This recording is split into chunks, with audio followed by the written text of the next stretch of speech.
Скоро, сподіваюся, аеропорт відкриється, тоді буде легше прилітати. Так, війна закінчиться, і президент Трамп може бути першим лідером, який прилетить на літаку. Мені здається, це було б символічно на літаку.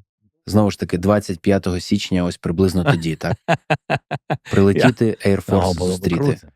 Побутує уявлення про корупцію. Таким людям, як Дональд Трамп та Ілон Маск, справді важлива боротьба з корупцією. Що ви можете їм сказати, щоб вони повірили, що гроші йдуть на боротьбу за свободу, на допомогу війську? В більшості своїй ми не отримували гроші, ми отримували зброю. І там, де ми бачили ризики, що щось може бути зброєю, ми били по руках всіх. І повірте, це не тільки йдеться мова про Україну. На всьому шляху отримання всюди є ті чи інші люди і компанії, які хочуть заробляти, бо на війні всі заробляють. Ми не заробляли на війні. Якщо ми знаходили когось, повірте, ми били всім по руках, і ми це робили, і будемо продовжувати це робити. Тому що до сьогоднішнього дня, коли хтось каже, що десь Україна продавала зброю, і Росія піднімала цей меседж тощо, і завжди ми казали, дивіться, наші військові самі б вбили б цих людей.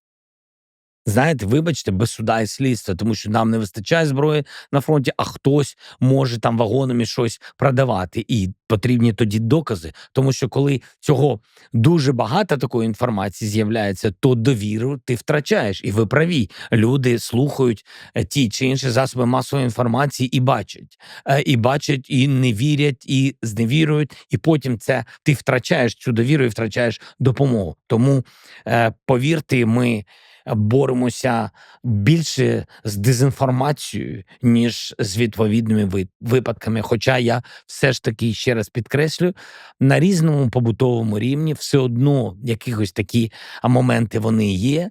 Ловимо цих людей, боремося з цими. Начебто Путін хоче уже сідати розмовляти, а Україна не хоче. Це не так. Я вважаю, що він так готовий розмовляти. Ви з ним говорили? Телефоном чи як? Як ви з ним зазвичай? Зазвичай, не знаю, на морі теж, як і з вами. Він запрошує на море разом із вами і зі мною, так? Ні, просто один може потонути. Хто? Як ви плаваєте? Я добре плаваю. Ви добре плаваєте? Якщо вважати, що президент якоїсь країни цілком божевільний, з ним важко домовлятися. Треба на нього дивитися, як на серйозну людину, яка любить свою країну і любить людей у цій країні. І так робить жахливі військові речі. Ти зараз про що говориш? Хто любить свою країну? Путін. Ви вважаєте, він не любить свою країну? Ні, а що таке його країна? Він Україну раптом вважав своєю країною. І що таке його країна? Коли, на вашу думку, в Україні відбудуться президентські вибори? Це розмова з Володимиром Зеленським, президентом України. Це була напружена, відверта і душевна розмова, в якій моя мета полягала в тому, щоб зрозуміти і зробити все можливе, щоб сприяти миру. Будь ласка, дозвольте мені сказати кілька слів, спочатку про мову, потім про президента і нарешті про історію. Якщо хочете, перейдіть одразу до нашої розмови. Ми говорили сумішу мов, постійно перемикаючись з української на російську та англійську. Тож перекладач ледь встигав. Це була у багатьох сенсах дійсно бурхлива бесіда. Як сказав президент, перша з багатьох.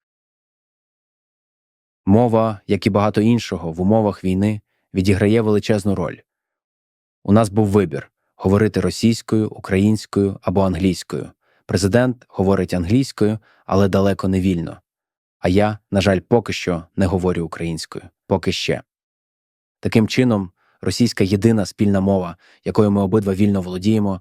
На випадок, якщо ви не знали, президент вільно розмовляє російською, і ця мова була його основною протягом більшої частини його життя.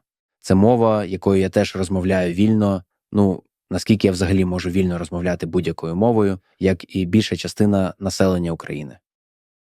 Тому наша найбільш жвава і змістовна бесіда могла б відбутися російською, без перекладача, який у цьому разі додавав затримку у 2-3 секунди та, чесно кажучи, перекладав неповно і слабко. Принаймні для мене. Це лишало можливості відчути гумор, дотепність, блиск, біль, гнів і людяність співрозмовника, які я міг ясно відчувати, коли він вільно говорив зрозумілою мені мовою – російською. Але, незважаючи на все це, війна змінює все. Українська мова стала символом боротьби українського народу за свободу та незалежність. Тому перед нами стояв складний вибір із 3 мов. І, зіткнувшись із цим вибором, ми сказали «так» усім 3, на превеликий подив перекладачів. Ми надаємо субтитри та аудіодоріжки озвучки англійською, українською та російською мовами. Ви зможете вибрати версію повністю однією мовою або оригінальну мультимовну версію з субтитрами вашою бажаною мовою. За замовчуванням використовується англійська озвучка. На Ютубі ви можете перемикатися між мовними звуковими доріжками, натиснувши на значок шестерні, потім обравши саундтрек та обравши потрібну мову. Англійську, українську, російську. Щоб прослухати оригінальну мультимовну версію, оберіть саундтрек англійська, Велика Британія. Величезне спасибі Eleven Labs за допомогу з озвученням, завдяки суміші штучного інтелекту та людей. Ми продовжимо шукати шляхи руйнування мовних бар'єрів за допомогою штучного інтелекту та інших технологій. Це складне, але важливе починання. Мова, зрештою, це набагато більше, ніж просто холодна послідовність фактів і логічних тверджень. Є слова, які, будучи вимовленими в правильній послідовності і в потрібний час, можуть сколихнути світ і змінити хід історії, почати і закінчити війну. Великі лідери здатні знаходити такі слова, а великі перекладачі допомагають цим словам донестися до самих околиць розділеної цивілізації. До речі, дозвольте мені сказати, що президент Зеленський – це дійсно видатна людина та історична постать. Я кажу це як людина, яка глибоко розуміє геополітичну складність та історію цього регіону. Я сам родом із цього регіону. Мої батьки народилися в Україні, у Києві та Харкові, як і обидва моїх діди. Я народився в Таджикистані і якийсь час жив там, потім у Києві, потім у Москві, а потім переїхав до Сполучених Штатів Америки. І хоча ось вже майже 30 років я є, і до кінця своїх днів залишуся американцем, коріння моєї сім'ї сягають глибоких ґрунтів країн, що входили до складу Радянського Союзу, включно з Україною, Росією, Білоруссю і Таджикистаном. Я познайомився і провів години в розмовах із членами команди президента і людьми, близькими до нього. З 2022 року я поговорив із сотнями українців, включно з солдатами, мирними мешканцями, політиками, художниками, релігійними діячами, журналістами, економістами, істориками і технологами. Я прослухав сотні годин програм, як тих, що підтримують, так і тих, що критикують президента в Україні, Росії та США. Прочитав незліченну безліч книжок про цю війну і про довгий ланцюг подій, що призвели до неї. Якби просто зараз довелося порекомендувати 2 книжки, я б назвав «Російсько-українська війна» Сергія Плохій і «Шоумен» Саймона Шустера, яка є чудовою закулісною біографією президента з акцентом на події 2022 року, але є й багато інших. Тому я можу з упевненістю сказати, що він по-справжньому унікальна і видатна людина. Для мене було честю і задоволенням поговорити з ним як під запис, так і поза ним. Так, це правда, що я планую поїхати до Москви і поговорити з президентом Володимиром Путіним. І я сподіваюся знову повернутися до Києва. Як сказав президент Зеленський, це була наша перша зустріч із багатьох. У всіх цих випадках я прагну зробити свій невеликий внесок у просування до миру. Займаючись цим, я глибоко вдячний за довіру, яку мені надають люди з обох сторін. Стосовно тих, хто мене атакує, часом бреше про мене, критиків збоку, які скандують свіжі гасла машини масової істерії, немов вівці зі скотного двору Орвела. Я теж вас люблю. І я вас запевняю, що провести лінію, яка розділяє добро і зло по світовій карті, набагато легше, ніж побачити цю лінію всередині кожної окремої людини, включно з вами і мною. Цим я і намагаюся займатися. Я всього лише людина, яка прагне знайти і розкрити людяність в інших. І, як я вже казав, жодні гроші, слава, влада чи вплив не можуть купити мою думку чи мою чесність. Тепер, нарешті, дозвольте мені коротко торкнутися історії, щоб задати контекст для кількох тем, які президент Зеленський згадував у нашій розмові. Я раджу мою розмову із Сергієм Плохій та багатьма іншими про історію цього регіону. Але почну з 1991 року, коли Україна проголосила незалежність, а СРСР розпався. З цього моменту відносини між Росією та Україною здебільшого визначалися тим, у який бік Україна схилялася більше – до Росії чи до Заходу, тобто до Європи, Сполучених Штатів, НАТО тощо. У 2004 році, під час Помаранчевої революції, президентом став прозахідний кандидат Віктор Ющенко. У 2010 році ситуація змінилася, президентом став проросійський кандидат Віктор Янукович. Внутрішня напруженість зросла, і у 2013 році почалися протести Євромайдану через рішення Януковича призупинити переговори з ЄС на користь зближення з Росією. Це дало початок ланцюгу важливих подій у 2014 році. На політичній арені Януковича було повалено, і він втік до Росії, що призвело до вибору прозахідного президента. І того ж року, але вже на військовій ниві, Росія анексувала Крим, і почалися бойові дії на Донбасі, на сході України, які забрали життя 14 тисяч осіб і тривали аж до 24 лютого 2022 року, коли російські війська почали повномасштабне вторгнення в Україну. Саме тоді світ і справді почав звертати увагу. Трохи про історію мирних перемовин. Володимир Зеленський став президентом у 2019 році, і в цій розмові він обговорює угоди про припинення вогню, які він уклав із Володимиром Путіним того ж року. Це була одна з багатьох спроб досягти миру, починаючи з двох мінських угод 2014 і 2015 року, і закінчуючи серією угод про припинення вогню у 2018, 2019 і 2020 році, які повністю або частково були провалені. Все це лише демонструє, наскільки складними можуть бути перемовини щодо припинення вогню та миру, але це не є неможливим. Завжди варто знову і знову намагатися знайти шлях до миру. Я вірю, що президенти Зеленський, Путін і Трамп мають зустрітися незабаром після 20 січня цього року і докласти всіх зусиль для перемовин про припинення вогню і гарантії безпеки, які відкриють шлях до довгострокового миру. Під час нашої розмови ми обговорили декілька таких ідей. Як я вже говорив, однією з моїх головних цілей було просування до миру. Ця поїздка до Києва та ця розмова були дійсно особливим моментом у моєму житті. Це те, що я ніколи не забуду. Щоб підбити підсумки, я скажу ще кілька слів і відповім на деякі запитання в самому кінці, якщо ви захочете послухати. Але зараз дозвольте мені сказати дякую. Дякую вам усім за підтримку протягом багатьох років, це дуже важливо. Ви слухаєте подкаст Лекса Фрідмана. А тепер, дорогі друзі, президент України Володимир Зеленський. Якщо ми можемо пояснити, чому українська мова дуже важлива, я вам гарантую, то розмова вийде доброю, якщо ми будемо спілкуватися російською. Я чудово володію російською мовою, звісно, і я все розумію, про що ви говорите, але я не можу все інтерв'ю відповідати вам російською.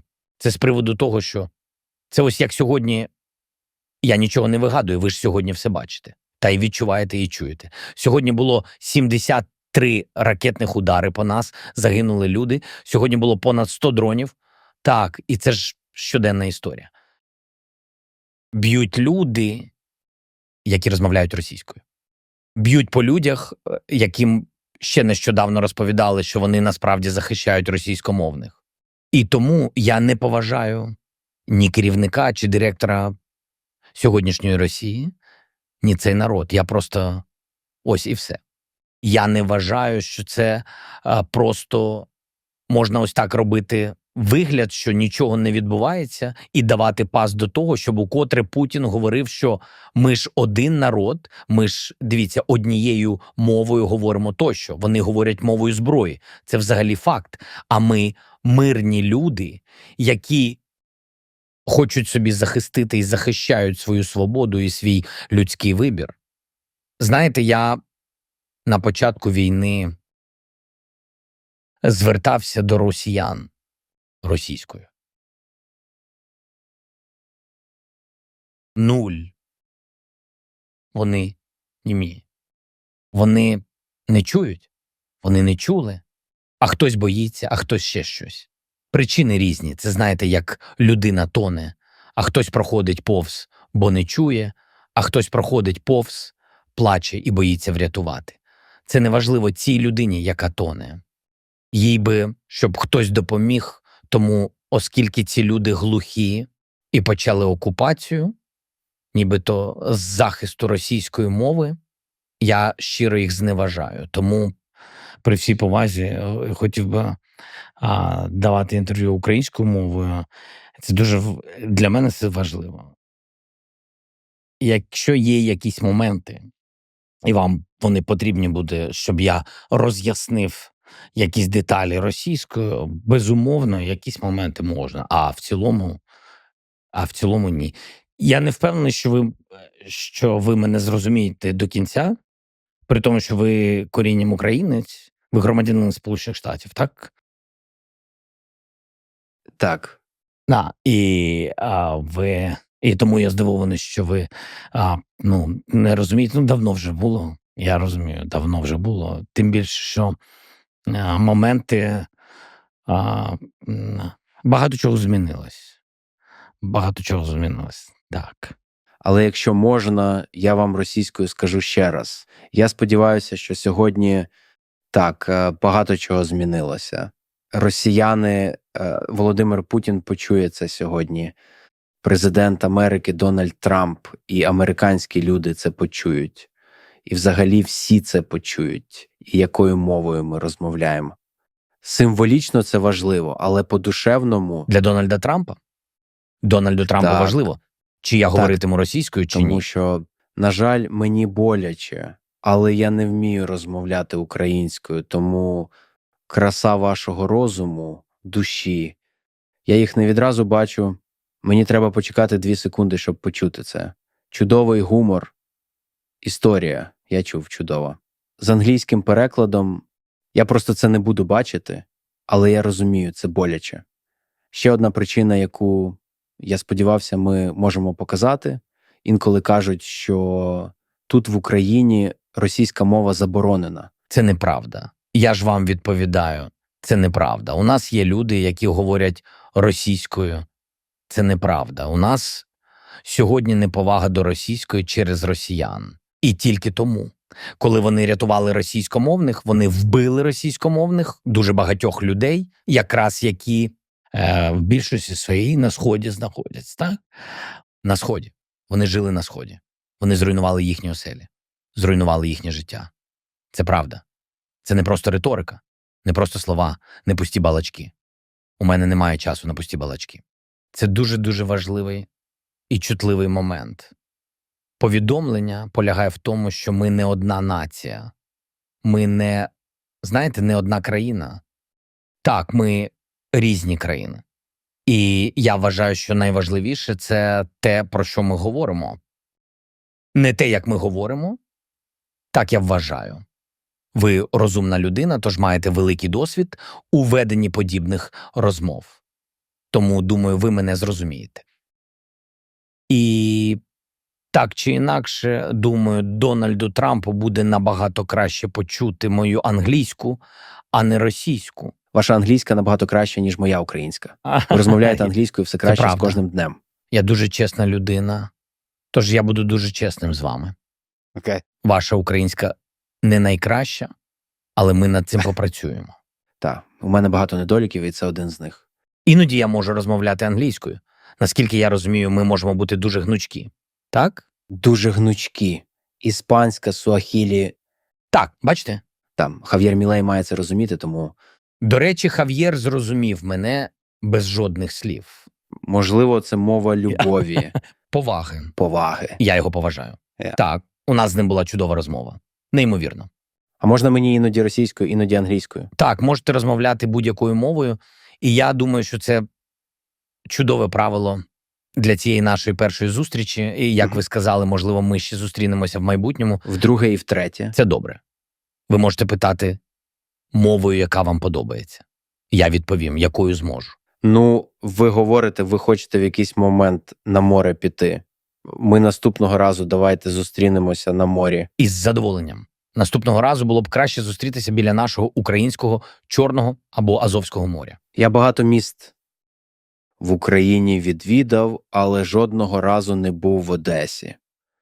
І мені всі кажуть, що Вам треба? треба, а не знаю чому. Можете пояснити, чому всі люблять Одесу так? Що там? Знаєте, а що в Одесі? Так, вони кажуть, а що вона? А в Одесі все. Okay. Одесу обожнюю, тому що свій темперамент у людей, свій акцент, він такий, там багато національностей, ви знаєте, дуже багато історій. Справжня одеська кухня, до речі, ви знаєте, вона не схожа на жодну страви, не схожа на жодні страви, і дуже все смачно, красиві люди. А сьогодні розумієш дуже сильно людей, особливо після атак на Одесу, які люди, які вони, одесити, які вони дуже українські. І це дуже, дуже класно. Я люблю Одесу, я там буваю кілька разів на рік. Зараз через посилення систем протиповітряної оборони, через зерновий цей коридор, то що я там частіше буваю. Там є сонце, там є море, там є Україна, класно. Ну, втретє, тоді ви як гість у Техас до мене приїдете. Давайте так зробимо. Ви, я і мій друг Джо Роган разом підемо на техаське барбекю. Хто платить? Гарне запитання. Путін. Він мусить за все заплатити. Так, ми його теж запросимо. Ні. Окей, ні. Без нього. Але Добре, зрозуміло. Але якщо ваш уряд прийме Римський статут, до цього моменту тоді... Добре. До речі, у нього крутий комедійний клуб У Джо Рогана? Джо Рогана, так. І я думаю, вам, як людині, яка нібито поважає комедію, стендап-комедію, було б цікаво подивитися. Ні, я його знаю і бачив багато різних відео. Так, він дуже талановита людина, тому із задоволенням, якщо ви мене запросите, і я матиму таку нагоду, я трохи зайнятий. Так. Але якщо я буду в Сполучених Штатах, я сподіваюся, що зустрінуся з президентом Трампом. І, звісно, під час мого візиту я з радістю матиму час, якщо ви мене запросите, із задоволенням. А знаєте що? Я плачу. Чудово. Знаєте, я мусив над цим подумати, але ви ж президент. Так, з вами із задоволенням. Коли війна закінчиться, будь ласка, завітайте. Дуже дякую. І коли будете менш зайняті. Дякую. Повернемось на багато років назад, до Другої світової. Розкажіть мені про свого дідуся, який бився у Другій світовій війні. Мій дідусь, він закінчив військовий навчальний заклад. І з самого початку війни був на війні, був в піхоті, перейшов всю війну. Дуже багато поранень було. У нього, як то казали раніше, вся грудь в орденах, так, і так воно і є. Більше 30 нагород, і він такий, серйозний дядько був, я його дуже любив. І скажу вам, у нас були такі відносини людські. Він не любив розказувати деталі про війну, він ніколи не хвалився. Хоча як хлопчик, я його запитував, а скільки ти вбив фашистів, а він ніколи про це не говорив. Він вважав, що війна – це велика трагедія, і трагедія всіх. І Україна була окупована, і трагедія України, трагедія Європи, трагедія єврейського народу, в цілому його рідні брати, вся сім'я у нього була розстріляна, вони були закатовані фашистами, які окупували Україну, їх селище. Його батько був головою села, і він був вбитий, вони були розстріляні, і це була така масова могила, да? Так? Так, така братська могила. Вони їх наживо, когось вбили, когось наживо. Там поховали.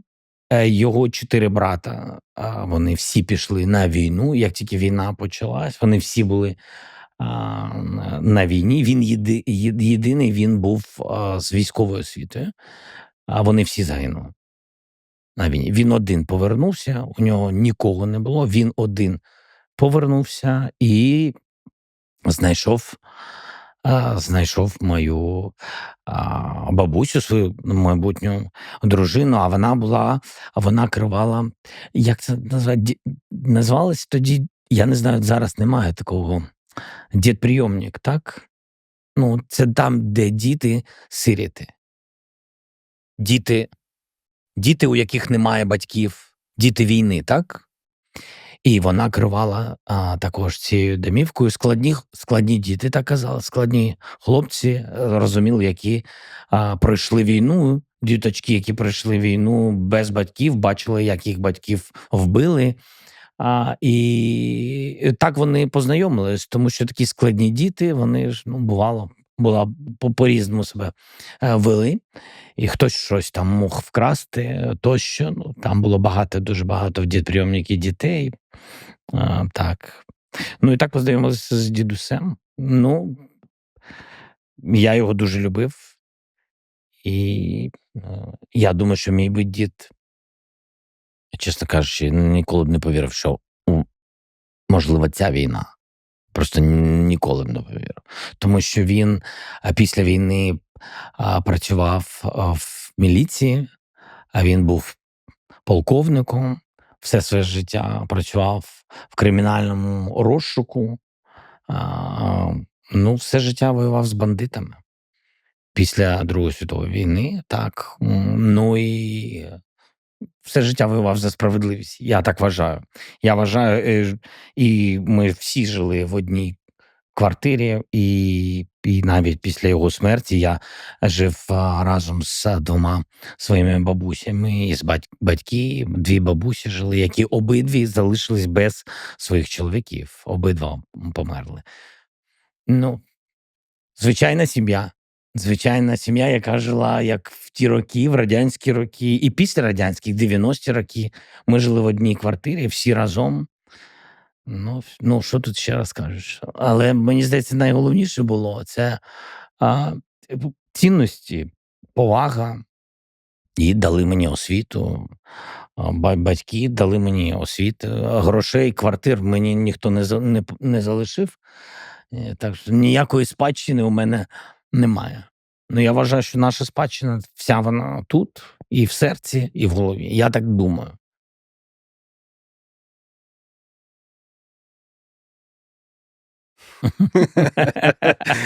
У мене тут 1 секунда затримки.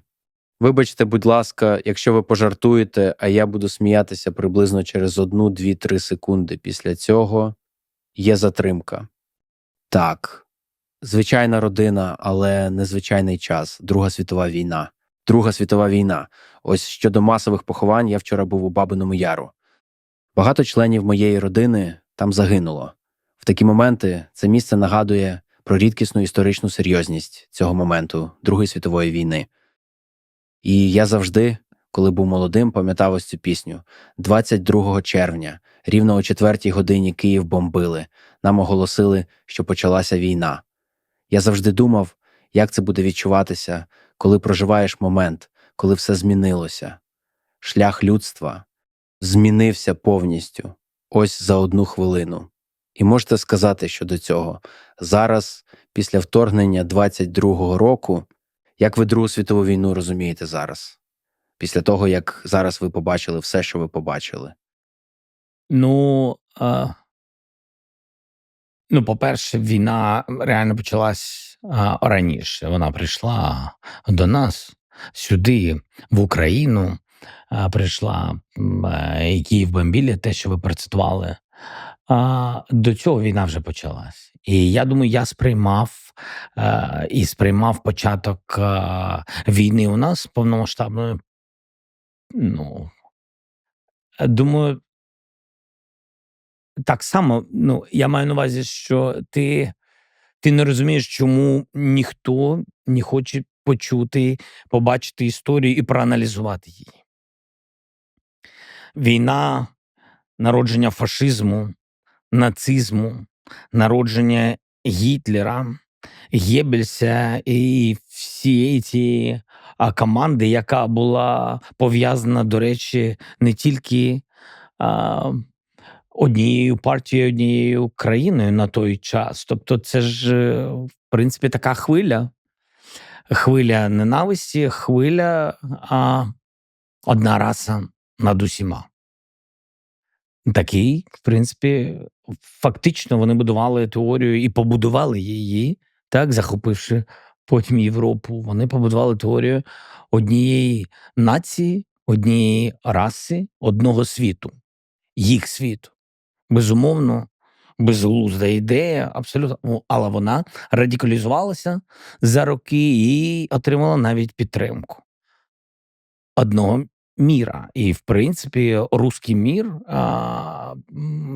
та теорія, яку Путін показує, нав'язав, він же таким не був в своїй риториці. Може, він був іншою людиною, а може, такою і був, але риторика була іншою. На початку, пам'ятаєте, він говорив і про ЄС, і майбутнє Росії може бути пов'язане з НАТО, навіть членство в Європейському Союзі, в НАТО. Тобто він говорив про спільні цінності з Заходом. Так же воно все звучало.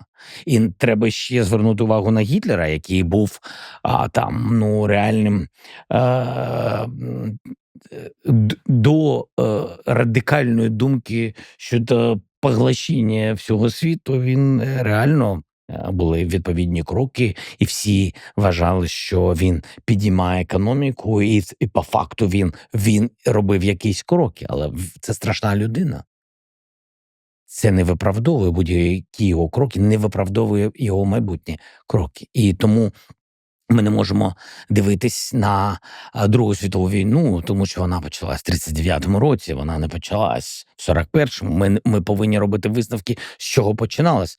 Слабкості світу, розділення європейських держав, пакт Молотова-Ріббентропа. Все це було до 41-го року. Тобто всі люди, які були глибше, які були інформовані, всі люди, які розбирались трішечки більше, політики, не політики, різні люди. Того часу бізнес, він був інший, але тим не менш, люди кричали про все це. Гітлер не зупиниться. Це буде світова війна. Гітлер буде знищувати народи. І так воно було. Хтось відвертав очі. Те ж, про що я вам сказав. Європа тоді танула, те, про що я назвав вам приклад. Але весь світ проходив вздовж. І не звертав уваги. І казав, ні, там можна з ним домовитись. Він нормальний, з ним можна домовитись. Він просто дуже такий правий, чи неважливо, як вони казали. Він такий, він просто дуже націоналістичний. Це все маячня, і це не перший раз. І Гітлер – це не перший такий випадок в історії. Ми маємо з вами історію з людиною, якій дозволяють хворіти ось цим бажанням знищувати. Тобто хворіти цим процесом і отримувати від цього задоволення. Ось що було з Гітлером. Що з Путіним? До речі, також о 4 ранку, десь біля 4 ранку, мені здається, так, були ракетні удари по Україні. Це співпадає. Я вважаю, що і наміри співпадають. Про це трішки пізніше. До речі, ви мені скажіть, І якщо я говорю надто довго, зупиніть мене. Надто довго не буває. Це прекрасно. Гаразд. У нас було це біля 4 ранку. Я до цього треба чесно сказати. Всі щось казали, прогнозували тощо, але я просив тільки одне, передусім у Сполучених Штатів, якщо ви впевнені, якщо у вас є докази, якщо ви з ним розмовляєте, він вам каже, що буде вторгнення, якщо вас це все лякає, перше, я не прошу докази, просто дайте мені 2 речі, посильте нас зброєю, але найкраще посильте нас передумовами, щоб не було ніякої війни. Це не зброя, передусім, це я просив їх санкцій. Тобто залякайте його. Не кажіть, будь ласка, що якщо він прийде, якщо він пройде через кордони, якщо він буде вбивати, ми ведемо санкції. Ну, це хуйня. Вибачте. Реально Ось це я розумію. чудово. Одне слово зрозумів. Да. І Тобто не надали допомогу до... я вважаю, що ні. І це факт. Ми не отримували допомогу, а якщо ми будемо вважати, що слова – це допомога, ну тоді ми отримали там їх і дуже багато, бо слів було зайве. Навіть більше, ніж зайве. Так. 4 ранку були удари. Морально, чи можна підготуватись до війни? Ні. Воно не так виглядає, як ти читаєш в книжках, дивишся в кіно і так далі. З тобою відбувається. Я просто дивився на дружину і на дітей. І діти спали. Дружина – ні. Були удари. Ракетні удари, ми їх почули. Тобі, як живій людині, як так може бути? Ти просто не можеш до кінця повірити в це. Ти просто не розумієш, чому зараз, коли все було, весь світ пройшов, люди гинули, мільйони закатованих людей. Все одно. І як? І так само. І о 4 ранку, біля 4, 3:40, 3:45, ви не пам'ятаєте? Десь так було, так? Ракетні удари. Трішки пізніше, до речі, через кілька днів, перших днів війни, я говорив з Лукашенка по телефону. І він вибачався. І він казав, що це не я. З моєї території пускали ракети і пускав Путін. Це його слова. У мене є свідки. І я вибачаюсь, він сказав. Ну, ти повір, він мені казав, ти повір, Володя, це не я. Я не контролюю, де він мені говорив. Я не контролюю, це просто ракети, це Путін. Я йому казав, не треба, це було без мене. Все, він просто по телефону, я пам'ятаю цю розмову, я йому сказав, що я вважаю, я йому сказав, що ти такий самий убивця, і я тобі просто кажу. А він мені говорив, зрозумій, не можна воювати з росіянами. Я йому сказав, ми ніколи не воювали. Війна, ракети прилетіли, кажу, з твоєї землі, з Білорусі, як ти допустив? Він каже, ну добре, відповідаю відповідь. Він мені сказав, я досі пам'ятаю, він мені каже, вдар по нафтопереробному заводу, ти ж знаєш, як багато він для мене значить. Мозельський чи як? Він не пам'ятає, Мозельський завод. Я йому кажу, ти про що кажеш? Яка відповідь? Вибач мене, Володя. Так. Коли це було? О 5 ранку? Ні, це було в перший день, другий, третій день війни, так, якось так. Зрозумів. Так. Ну, тому я повернувся, я був вдома з дітьми, і я був з дружиною. І я просто дружині дуже швидко в ту ніч, о 4. Так, я їй просто сказав, збирай дітей, збирайся, напевно, вам треба буде дуже швидко поїхати до мене в офіс. Я поїхав. Все. В цей момент ти припиняєш бути батьком. Те, що відбулося зі мною. А на жаль, тому що я вважаю, що це... І не тільки вважаю, особливо зараз, І я розумію, що найголовніше все це. Бо твоя держава це і є твоя сім'я. В цьому сила, в твоїй сім'ї. І це найголовніше. І я президент, і тому я повинен був тут припинити бути батьком. І моя дружина повинна виконувати, і не повинна, повинна була все робити вона щодо дітей, щодо безпеки, а я повинен був займатися державою, бо я президент. І це мій обов'язок. І я, до речі, я з цим, я до цього ставлюсь дуже серйозно. І я поїхав в офіс, ось ми з вами тут. Щиро вітаємо. Ну, ось цей момент, 24 лютого 22 року, знову ж таки, так само, як у червні 41-го року, усе змінилося. Усе змінилося. Історія змінила плин. Історія людства обернулася. І для вас. Ви були президентом, говорили про боротьбу з корупцією, говорили про свободу країни, реформи були потужні, цікаві, але цього ранку все змінилося. І для вас також можна пояснити. Ось в ці моменти, коли треба рішення ухвалювати, швидко ухвалювати, важке рішення ухвалювати, який у вас був процес, як ви ці рішення ухвалювали, розмовляли з людьми, яким ви довіряєте, щоб зрозуміти, як відповідати на це вторгнення за всіма аспектами, за технічним, за політичним, за військовим, за всіма. Який у вас був процес, як ви ухвалювали рішення? Згідно законодавства. В принципі, я є верховним головнокомандуючим Збройних сил України, тому я повинен був віддавати відповідні накази. Так, у мене є військовий кабінет, а потім згодом була військова ставка, де збирались всі люди ключові. Це не тільки військо, це енергетика, тощо, всі ключові речі. Але в той момент рішення приймав я швидко і без сумніву. І я не можу сказати, що я просто така людина, я просто жива людина, яка вважала, що якщо потрібна зараз допомога тут, допомога евакуювати людей, допомогти з дітьми.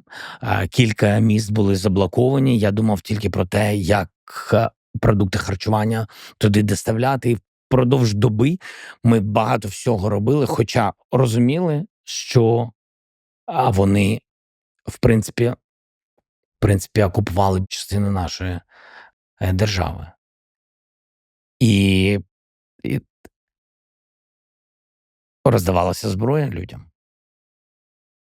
Так воно і є. Вантажні машини приїжджали і просто роздавали зброю людям, щоб вони змогли захистити столицю. Звичайним людям. Просто на вулиці. Звичайним людям, які розуміли, що якщо русські зайдуть повністю сюди, то буде те, що вже ми розуміли, інформаційно відбувається в інших містах. Завдяки, до речі, цифровізації. У нас була дуже непогана цифровізація до цього. І ми зберегли дуже багато всього. І навіть в моменти, коли вони оточували ті чи інші міста, у нас багато чого працювало всередині. І банківська система, і у нас був інтернет, і у нас було телебачення. І завдяки цьому я зробив кілька рішень, щоб люди були об'єднані інформаційно. Тому що русські дуже сильно пустили серйозну дезінформаційну хвилю. Благо, у мене є досвід 2 десятків років до цього роботи, де я керував і телевізійною студією, і телевізійними каналами, і медіаресурсами достатньо великими. І я розумів, що треба, як треба побудувати дуже швидко інформаційну мережу. Завдяки цьому я почав звертатися постійно. Це було кілька разів, від 3 до 5 разів на добу. Я звертався, в принципі, я став тим інформаційним джерелом для людей, які були в містах, які були обрубані від іншої інформації. І для мене було дуже важливо зберегти цифру, зберегти інтернет, зберегти мій контакт з кожною людиною. Спочатку це був саме такий контакт, а потім також ми побудували медійний майданчик, куди зайшли всі інформагентства, агенції України. І ця мережа називалась «Марафон». І це також дуже було важливо, щоб була довіра у людей. І люди повинні були сприймати інформацію. Чому? Були хвилі. Хвиля русських у перший день. Вони говорили, що він утік. Мені потрібно було виходити на вулицю. З офісу я виходив на вулицю.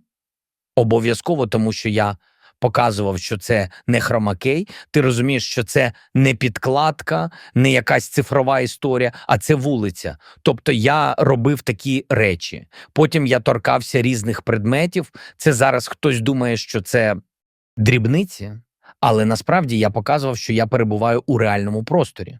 Це все мало вплив. Я був абсолютно впевнений у своїх діях.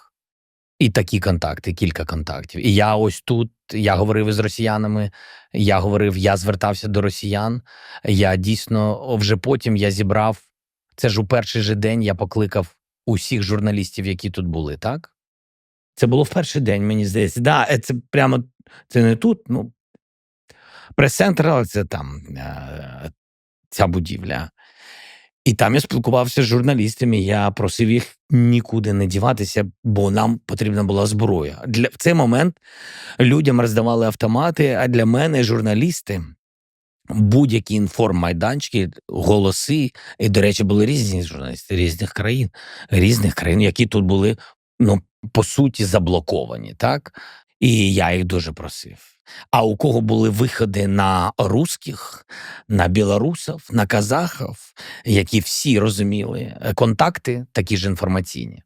І я до них звертався і говорив російською. Я їм говорив, ви повинні зупинити Путіна. Це страшно, але це просто жах. Це війна. Ви повинні його зупинити. І якщо ви зараз підніметеся, якщо ви зможете говорити, якщо ви будете виходити на вулиці, і це було дуже важливо. Я їм говорив російською, показуючи, що дивіться, немає ніякої проблеми, і це все надумані приводи. І чому так я зараз болісно говорю і про російську мову, бо, дивіться, якщо людина не хоче почути, вона не хоче почути будь-яка мова, і все одно цій людині. Я тут із вами не згоден. Нас сьогодні, я гадаю, дуже багато людей у Росії, сподіваюся, почують. Вони сьогодні закрили YouTube. Ви знаєте про це? У себе. Я знаю. А я просто гарантую, що голос розповсюджується швидко мережею. Почують. І включно з президентом Росії почують. Я тому сподіваюся... Та він взагалі глухий, незважаючи на те, що він із вами буде, навіть якщо розмовлятиме, він, по суті, своя глуха людина. Ви розумієте, у чому різниця? Ви розумієте, що у вас, ось ви говорите з Маском, і ви спілкуєтесь з новатором і з ученим, говорите про те, як ракети, як заощадити, як ракети повертаються, а він ракети відправляє не заощадити, а вбиває ними людей. Ви думаєте, ви можете говорити про технології з Путіним? Ваші хлопці, до речі, брали інтерв'ю, і він розповів їм ще і про історію племені. Ви розумієте? Тобто російська людина в його країні, уявіть собі, де Маск, технології, Марс, штучний інтелект, а цей стоїть із голою дупою і розповідає про племена. Ви зрозумієте, вам здається, що ви берете інтерв'ю, ось цей пан Такер брав там інтерв'ю тощо, і всім здається, що ой, ми зараз їх подружимо. Як ви можете, до чого тут подружимо? Він інший. Він просто інший. Але все одно потрібно... Перед вами стоїть мамонт. До речі, мені треба сказати, що коли ви сказали про голу дупу, мені не переклали. Будь ласка, я прошу перекладача перекладати. Дякую. Це так, щоб вам було зрозуміло. Зрозумів. Вибачте. Це я зараз. Я зрозумів. Чудово. Але розмовляти все одно потрібно... Потрібно завжди розмовляти з тим, хто чує. І потрібно розмовляти тоді, коли ти знаєш, що це дасть тобі плюс, дасть світу мир, дасть спокій людям, Мені сподобався меседж президента Трампа під час його промови. Я думаю, що ми маємо таку ж позицію щодо миру через силу. Це дуже важливо. Отже, це означає, що якщо ти сильний, то ти можеш говорити. І ми маємо бути сильними. І Україна повинна бути сильною. Достатньо сильною. В іншому випадку, для чого він той, кого ви знаєте, як Волан-де-Мор, тот, про кого не можна говорити. Так ось цей Волан-де-Мор, він же живиться, підживлюється і живе тим, що його суб'єктизують. І замість ізоляції йому пропонують виходити на світло. Людина, яка з темряви, по суті своїй, ви їй пропонуєте суб'єктивізуватися. Чому? Тільки одне – страх. Страх. І треба, ви кажете, надо ж розговаривать. Слухайте, треба бути в сильній позиції і не розговаривать, а закінчувати війну. Так, можна в форматі діалогу. Так, а хто ж проти? Треба просто бути в сильній позиції, і щоб той, хто напроти вас, щоб він цього хотів. А ви думаєте, він хоче закінчити війну? Це ваша мова. Це дуже наївно, мені так шкода. Я не хочу, але це дуже наївно, що він хоче завершити війну. Я вам так скажу. Обставини, вибачте, що перериваю. Те, що нам потрібно, де я думаю, що президент не тільки... Він має ці можливості, і це не просто гірше. Я дійсно вважаю, і я думаю, що наші люди дуже рахують. Отже, у нього достатньо влади тиснути на нього, щоб тиснути на Путіна. Не хотіти закінчити, не хотіти тиснути на нього, щоб закінчити. Ось у чому різниця. Не знаходьте його волю, Путіна волю закінчити. Ні, ви не знайдете, на мою думку, вибачте. Ні, вибачте, я першим вас перервав. Але я б хотів, у мене так є, можна сказати, наївна мрія. Мрія, що ви сядете разом із Путіним і з Трампом і домовитеся, як припинити вогонь, ceasefire і як знайти шлях до миру. І я вважаю, треба тут силою, треба розмовою. Тут можна використати багато різних батогів і пряників, щоб дійсно домовитися. І Трамп дуже хоче домовитися, і готовий домовлятися. Можу я поставити вам запитання, так? Я просто дуже хочу, щоб ми з вами були в одному розумінні. Це дуже важливо, коли ти в однаковому інформаційному просторі. Дуже важливо. Давайте про ceasefire трішки поговоримо. Характеризую вам ситуацію. В 2019 році, у грудні місяці, в Нормандії, в Парижі, в Єлісейському дворці, я, Макрон, Меркель і Путін домовились про ceasefire.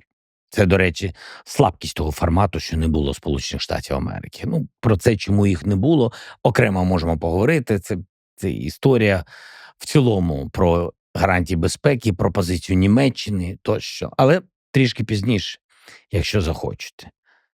Ми домовились про обмін людей, обмін всіх на всіх. Ми домовились розпочати обмін всіх на всіх з обміну. Я думаю, ви це знаєте. І також нова зустріч, багаточасова, багатогодинна зустріч, де ми з ним домовились. Всі вже втомились, ми залишились удвох в кінці кінців. І я йому казав, що давай ceasefire. До речі, ніхто в Україні не вірив, мало хто вірив про ceasefire, там він хотів відведення. Я йому порахував, що якщо буде відведення військ від контактної лінії в тому форматі, який пропонували русські, це займе у нас 20 років. Я йому це доказав. Саме по часу. Квадратні кілометри, саме довжина контактної лінії або лінії розмежування. І ми домовились про те, що я йому сказав, так не вийде, але у мене було багато аргументів, тому що я був глибоко в питанні. Дуже глибоко. І, в принципі, це моя риса. Якщо я починаю чимось займатися, я не можу стояти, як товариш, про якого я говорив, з голий. Да? І я повинен бути одягнений. Я повинен бути готовий краще за будь-того, хто напроти мене. Ви займалися же спортом, так? Угу. Ну, і я багато років займався. І ми знаємо, що це таке боротьба, що таке бокс, що таке тайський бокс. Це те, чим займався я. І дуже це любив. Та ти коли виходиш на рінг, ти, в принципі, все розумієш. Угу. І тому я виходив, і я був дуже до цього готовий. А він – ні. Він не глибоко був в процесі. Що за кордон? Де він знаходиться? Як довго розводити війська? А чому він був не глибоко? Хочете скажу? Бо він нічого цього не збирався робити. Це те, що мене бентежило. Якщо ти не глибоко в питанні, то тоді ти, начебто результат тобі не дуже потрібен. Я так вважаю. Що відбулося? Ми з ним домовились, що буде продовження газу. Транзиту газу. 19-й рік. Ми з ним домовили, це була безпека для Європи.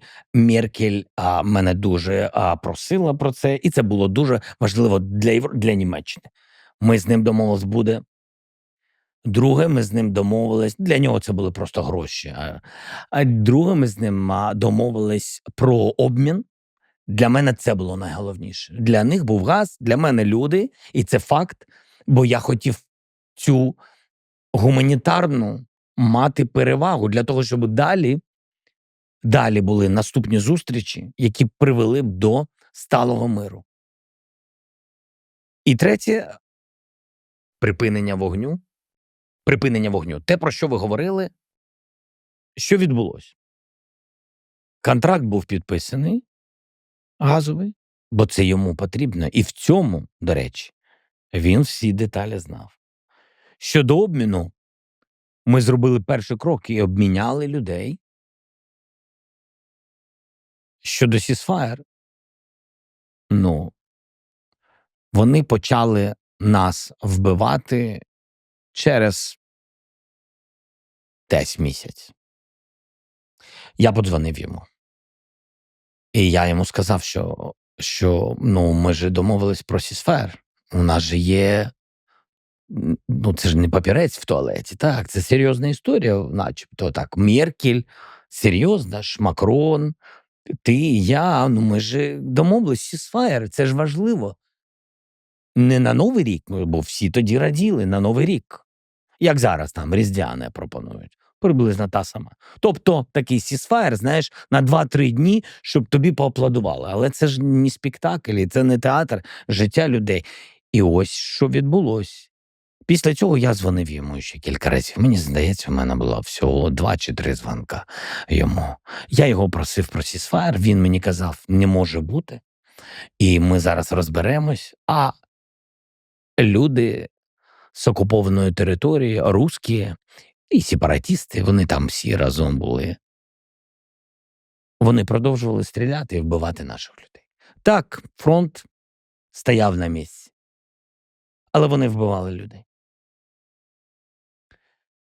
Вони вбивали людей, я йому дзвонив до тих пір, поки десь через кілька місяців русські припинили брати трубку від нас. Більше з'єднань у нас не було. Я хотів наступної зустрічі, як у нас було в нормандському форматі. Я хотів наступну зустріч, я хотів рішення зробити. Так, русські відмовляли. Ми пробували це робити через різні країни Європи, і не тільки Європи. Русські відмовляли, передавали, яку-то хрень несли. Вони не хотіли. Вони відправляли, до речі, своїх снайперів. У нас були докази, вони живі, відеодокази, тому що декого взяли тоді в полон. Це були снайпери, які проходили тренування. Так вони тренувались.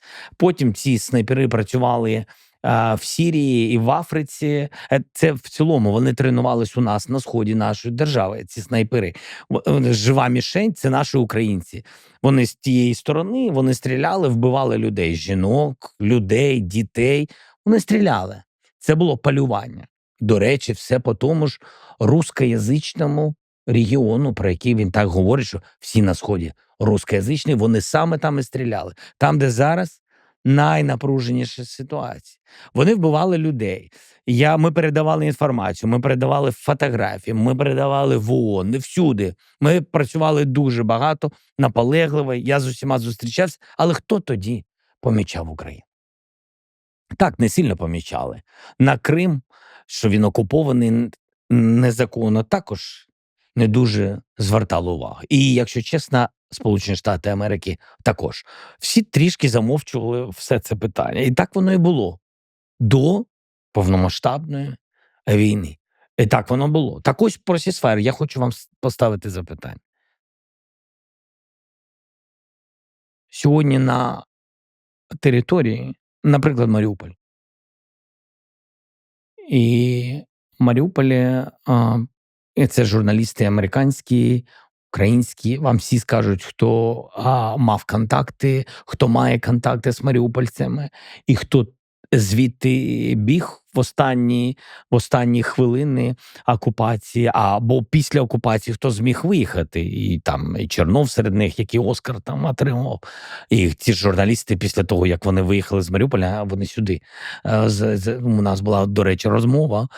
Так, вам вони скажуть, 20 тисяч, 30 тисяч цивільних там закатовані, закопані. Ми не знаємо кількість жертв. І хто не хотів працювати з ними, хто вийшов на якісь страйки, хто не хотів працювати з русскими, які окупували, наприклад, Маріуполь. Я вам просто наводжу приклад одного міста. І у мене до вас питання. А мільйони дітей? І я російською вас запитаю, щоб ви одразу це почули. А мільйони дітей, які там? І ми з вами зробили просто сісфаєр, не розуміючи, що буде далі. Не розуміючи, що буде з гарантіями безпеки для України. А що з тими мільйонами дітей, які там на окупованій території? Я що їм маю сказати? Що я їм маю сказати? Я їм маю сказати, що наплювати? Та ви всі там до побачення. А ось ці десятки тисяч людей, які там закопані, ми їх нібито... Ми що це хочемо? Ми їм це готові пробачити? Ми повинні зробити хоча б перший крок. Якщо ми розуміємо, що це ceasefire, ми повинні точно розуміти, що гарантія безпеки є у цій частині України, яку ми контролюємо. Вони мають бути, що він не повернеться. Це ж дуже важливо. І що ми говоримо тим людям, які на тих територіях? Це мільйони людей. І ви знаєте, що з 2014 року в Донецьку, в Криму, а зараз це відбувається в Мелітополі, і зараз це відбувається в Бердянську, діти призовного віку, всі ці діти, так, вони їх змушують йти та воювати. І якщо не йдуть, вони їх вб'ють. Це ж, ви розумієте, що відбувається? Ось чому припинення вогню, все, що я сказав, що я дуже хочу і вірю в силу президента Трампа, що з цією купою цієї інформації він зрозуміє, як зробити Україну сильною і бути сильним. А чому я кажу бути сильним? А я вам наведу такий приклад. Президент Трамп буде в тій ситуації, в якій був я в 19-му році. Точно в цій ситуації. Хочу закінчити війну. Ми хочемо сталого миру для України. Ми повинні зробити так: сісфаєр, обмін людей, і потім дипломатично повернути всі території, і ми дипломатію будемо це робити. І що буде далі з президентом Трампом? Якщо сісфаєр без гарантій безпеки, хоча б для тієї території, яку ми контролюємо, що він отримує? Якщо він, наприклад, зробив сісфаєр, а через 3 місяці Путін почав нову хвилю атаки.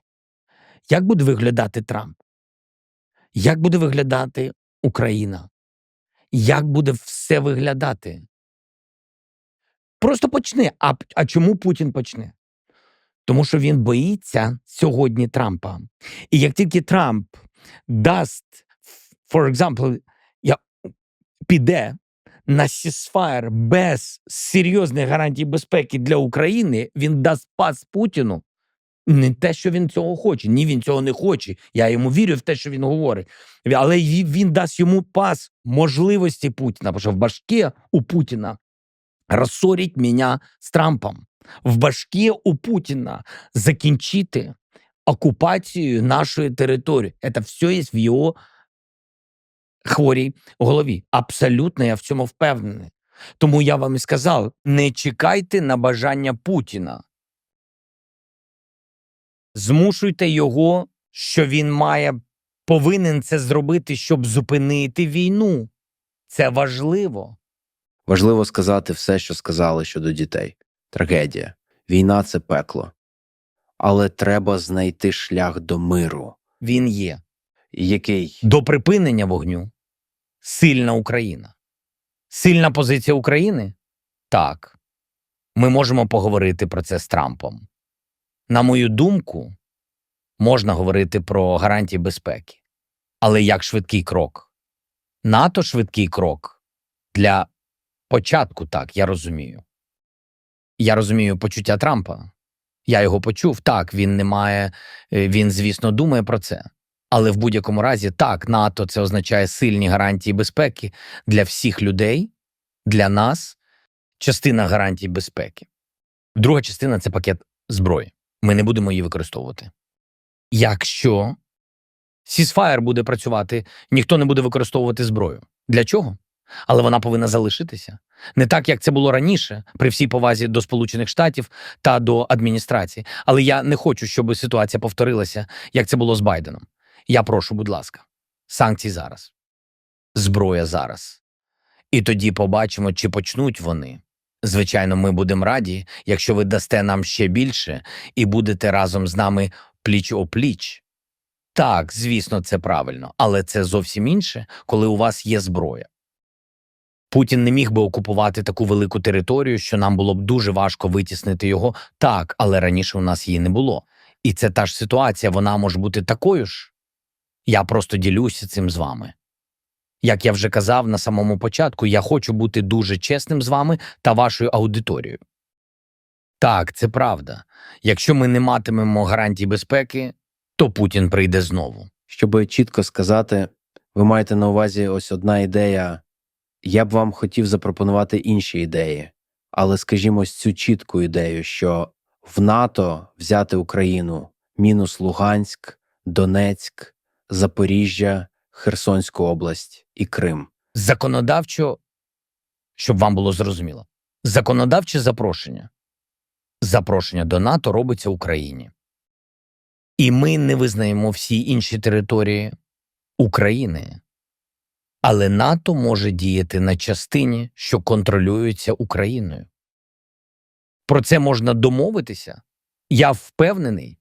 Так, це невеликий успіх для нас, але якщо ми бачимо дипломатичний спосіб завершення війни, тобто це, вибачте, так, це перше. Друге, пакет зброї. Я не готовий публічно сказати, що це таке. Все написано. І президент Трамп може мати це або мати, я маю на увазі, для нього немає таємниць. Але в основному це залежить від волі Сполучених Штатів. Тому що частково ЄС дасть, і частково ви, Сполучені Штати, звичайно ж, разом. Це питання стосується не лише Сполучених Штатів. Ні. До цього пакета також потрібна єдність. Отже, пакет і санкції. Санкції так. Але я думаю, що в інтересах усіх розумних людей те, щоб на ринку не було російської енергетики, він мусить її закрити. Ось і все. Це нормально. Американська нафта, американський газ? Добре, чому б і ні? І дешевше. Для світу це буде дешевше. Це будуть гроші для Сполучених Штатів. І я думаю, що він буде задоволений. І президент, і ваш народ будуть щасливі. Рішення за вами. Я ділюсь думкою. Так, і дешева нафта. У Путіна не буде стільки грошей на війну. Ось так. Це важкий момент, тому що це забагато. Тобто продовжувати санкції, узяти Україну в НАТО, перепрошую, мені потрібно поставити кілька важких запитань. Так, давайте. Я вам сьогодні цілком вірю.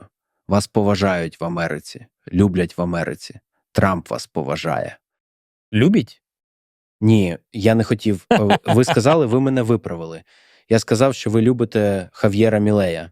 Ви сказали, що ні. Окей. Ні, поважаю. Я не буду про любов сьогодні говорити. Але можна серйозно поговорити про гарантії безпеки Росії. Може, я на вашому місці трішки, я не знаю. Я запитаю, де йде війна? Де вона почалась? На нашій землі, на нашій території. Порушено міжнародне право, порушено суверенітет нашої країни, вбиті цивільні люди, десятки тисяч людей наших, тисячі в полоні наших людей. Вам всі це скажуть. Коли я спілкуюся з глобальним півднем, який намагається балансувати між двома сторонами через історію, коріння, спільні економічні інтереси з Росією в минулому, і, звісно, сьогодні, коли спілкуюся з ними, вони говорять майже так само, як і ви. Тобто вони трішки балансують, ви знаєте, так, трішки, але ми будемо над цим працювати. Ну, це наша перша зустріч. На другій ви будете більше з нами. Так, просто Ви дуже переконливі, побачимо. дуже харизматично. Дякую. Коли я розмовляю з ними, коли я говорю, це дуже важливо. Навіть при їх балансованому ставленні до війни. Всі вони визнають, що це війна, це не просто внутрішній конфлікт, це повномасштабна війна, яка почалася, котру почав Путін. І всі вони, якщо запитаєш у них, то вони скажуть. І тоді вони всі визнають, що це тільки його велика помилка. Помилка Путіна. І що він не правий. Саме тому я сказав, ні, він не правий. І починати треба з цього. Якщо починати зсередини між Україною та Росією, то можемо говорити саме так. Ви знаходитесь посередині і кажете, що ж відбувається. Іде війна.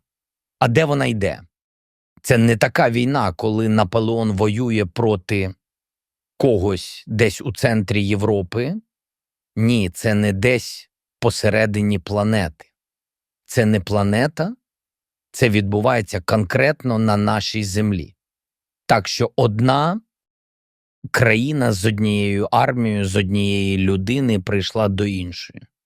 Ось так. Все цілком зрозуміло. Знову ж таки, я б хотів знайти шлях до миру. Треба починати посередині.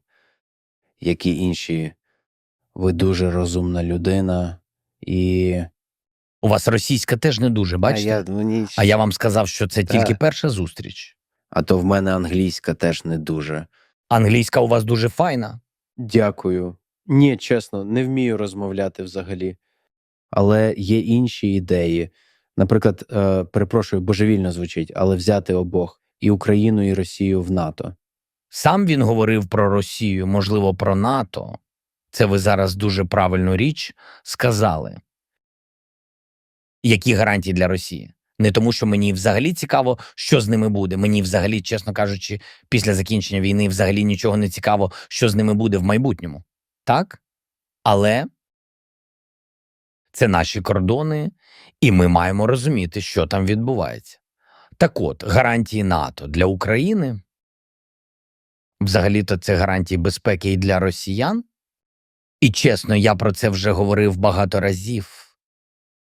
Як ви батько, який втратив дітей, наприклад, я прошу вибачення, я образно кажу, дорослий мужик, і закінчилась війна, а він не отримав, так і не домігся справедливості, так і є. Наприклад, хтось вирішив заморозити підтримку, ми вам нічого не дамо, ви не можете воювати, ви не можете продовжувати. Отже, ми зупиняємося, коли зупиняємося. Без жодних гарантій, без підтримки, без фінансування, без гаразд. І ніхто не поніс відповідальності. Але він втратив своїх дітей. Він нічого не отримає. Жоден з убивць не опиниться у в'язниці. Всі санкції будуть зняті. А він втратив своїх дітей. І таких людей у нас 1000. Чому, на вашу думку, вони не поїдуть до Росії? Знайдуть спосіб і не вб'ють солдатів чи когось там. Вони сказали, для чого це робити? Це скрізь. Йдеться не про нас. Читайте американських письменників завжди після будь-якої війни. І якщо немає справедливості для людей, покарання за злочин повинно бути. Це просто справедливість. Як так забрали мою дитину? Забрала війна. Це дуже страшно. І навіть дитина, яка виконувала свій конституційний обов'язок, мій син, або просто ракета прилетіла в цивільну дитину. І якщо немає справедливості і вбивці не покарані, чому ці люди не повернуться з ненавистю? Вони обов'язково повернуться. І тому, коли ми кажемо про НАТО, НАТО не тільки зупиняє Росію. Не забувайте, НАТО зупиняє і нас. Тому що не для всіх буде справедливість. Ми знаємо, що НАТО не має права вирішувати ті чи інші питання війною. НАТО – безпековий союз, це захист, це не промивання мозку, то, що каже Путін, що це наступ, це не наступ, це оборонний союз, безпековий союз. І це безпека для Росії. Але, на жаль, є варіанти, де в НАТО Україну не беруть. Ви можете собі уявити гарантію безпеки без цього? Наприклад, якщо Америка з НАТО просто виходить, як я вважаю, дуже хороший шанс, що Трамп таке зробить. Я думаю, що це дуже погано для НАТО. Це кінець. Це загибель НАТО. І це прикро, тому що я вважаю, що це дуже хороший альянс. Можливо, не все там добре через бюрократію, гроші тощо. Але в цілому країни, що входять до НАТО, вони не воюють. На території жодної з цих країн НАТО немає війни. Я думаю, що це відповідь. Або працює, або ні. Воно працює політично або збройно, я не знаю. Але це працює. Так що без Трампа і без Сполучених Штатів Америки НАТО просто не буде. Це по-перше. І ви скажете, чи можемо ми собі таке зараз уявити? Гарантія безпеки буде... Ні, нам не потрібні гарантії без Сполучених Штатів. Ось так. Тому що це дуже сильна, потужна країна. Сполучені Штати підкреслюють це. Звичайно, Путін заявив, що це тільки Радянський Союз, де, до речі, Україна була другою за силою республікою у військовому плані. Так, до речі, але він, звичайно, завжди забуває про це.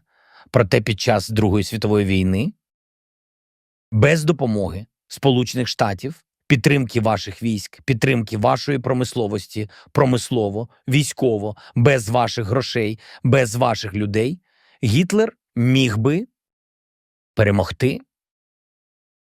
Тому США дуже допомагали, звичайно, Європа, СРСР і, звичайно, всі воювали, всі багато робили, але без США це би було неможливо. Я не вживаю слова «успіх», тому що я вважаю, що не існує війни, яка б завершилася успішно, тому що це війна з мільйонними втратами. У Другій світовій загинули мільйони людей, а тому без США гарантії безпеки неможливі. Це гарантії безпеки, які можуть запобігти російській агресії. Безумовно, у нас є двосторонні гарантії безпеки з кількома країнами: фінансування, підтримка наших Збройних сил, оборонні та гуманітарні питання, розмінування, що дуже важливо, як і допомога нашим дітям у шкільному середовищі. До речі, дуже болючий момент. Скільки бомбосховищ ми побудували для дітей разом з партнерами? Шкода, що вони підземні, але ви можете уявити собі їхні очі, коли вони прийшли після ковід. Ви розумієте, що це означає, але у них був ковід та війна, і вони не бачили один одного стільки років. І коли вони бачать один одного, навіть під землею, вони дуже щасливі та посміхаються. Отже, ми маємо деякі гарантії безпеки. Але цього недостатньо для того, щоб запобігти агресії Путіна. Ваша англійська краща за мою російську. Це чудово. Я не впевнений. Я роблю вам комплімент. Дякую. Так належить поводитися з президентом. Дякую. Добре. Знову ж таки, Давайте. без гарантій. У мене є мрія, скажімо так, 25 січня, десь наприкінці січня цього року, ви сядете разом з Дональдом Трампом та з Володимиром Путіним і домовитеся про ceasefire та суворі гарантії безпеки. І підпишете договір. Який вигляд це матиме без НАТО? Я вам поясню. І так, передусім, я думаю, 25 січня або в інший день, ви просто називаєте 25 січня, я не проти, це мій день народження. І ми сідаємо передусім з Трампом. А ми з ним домовляємося, як ми спроможні зупинити війну, зупинити Путіна. Це важливо, нам сісти з ним. Друге, для нас дуже важливо, щоб Європа, яка для нас дуже важлива, бо ми є частиною Європи, і не тільки географічна, геополітична, і в Європейському Союзі, там, де ми будемо. Для нас дуже важливо, щоб Європа також мала голос. Це друге. Це не так довго, бо Європа буде дивитись на нас і буде дивитись на Трампа. І, до речі, я зараз бачу, коли ми говоримо про щось з Трампом, або ми з ним зустрілись, або ми просто був дзвінок, і вони всі завжди запитують, ну як? Всі лідери Європи. Це, до речі, і говорить про впливовість Дональда Трампа, і так раніше не було з президентом Америки. Я вам кажу зі свого досвіду. Це також дає, знаєте, віру в те, що він зможе зупинити цю війну. І тому ми з Трампом передусім, а Європа буде підтримувати позицію України, бо вони розуміють, що Україна має право повне на те, щоб її голос був найгучнішим в цьому, бо війна у нас. І ми з Трампом подумаємось, і потім, а я впевнений, що він може запропонувати сильні гарантії безпеки і разом з Європою. І після цього може бути вже розмова з русскими. І саме так, а не просто ми одразу сіли втрьох. І ви ще так зі мною розмовляєте, знаєте як? Начебто Путін хоче уже сідати розмовляти, а Україна не хоче. Це не так. Я вважаю, що він так готовий розмовляти. Ви з ним говорили? Телефоном чи як? Як ви з ним зазвичай? Зазвичай, не знаю, на морі теж, як і з вами. Він запрошує на море разом із вами і зі мною, так? Ні, просто один може потонути. Хто? Як ви плаваєте? Я добре плавав. Ви добре плаваєте? І я до того, що цікаво, якщо у вас є контакти з ними, то просто хочеться почути, що тоді... Я жодного разу з Путіним не розмовляв. Але в мене є таке відчуття, що він готовий, тому що Трамп готовий. Я сподіваюся, що ви готові. І ось це не відчуття чисто, а мрія. У мене є мрія, щоб ви троє зібралися разом в одній кімнаті і уклали мир. Я хочу зрозуміти, як це виглядає, як виглядають гарантії безпеки, що задовольняють Україну і задовольняють Росію. Гарантії безпеки потрібні для України, передусім, в небезпеці ми. Тому вони так і називаються.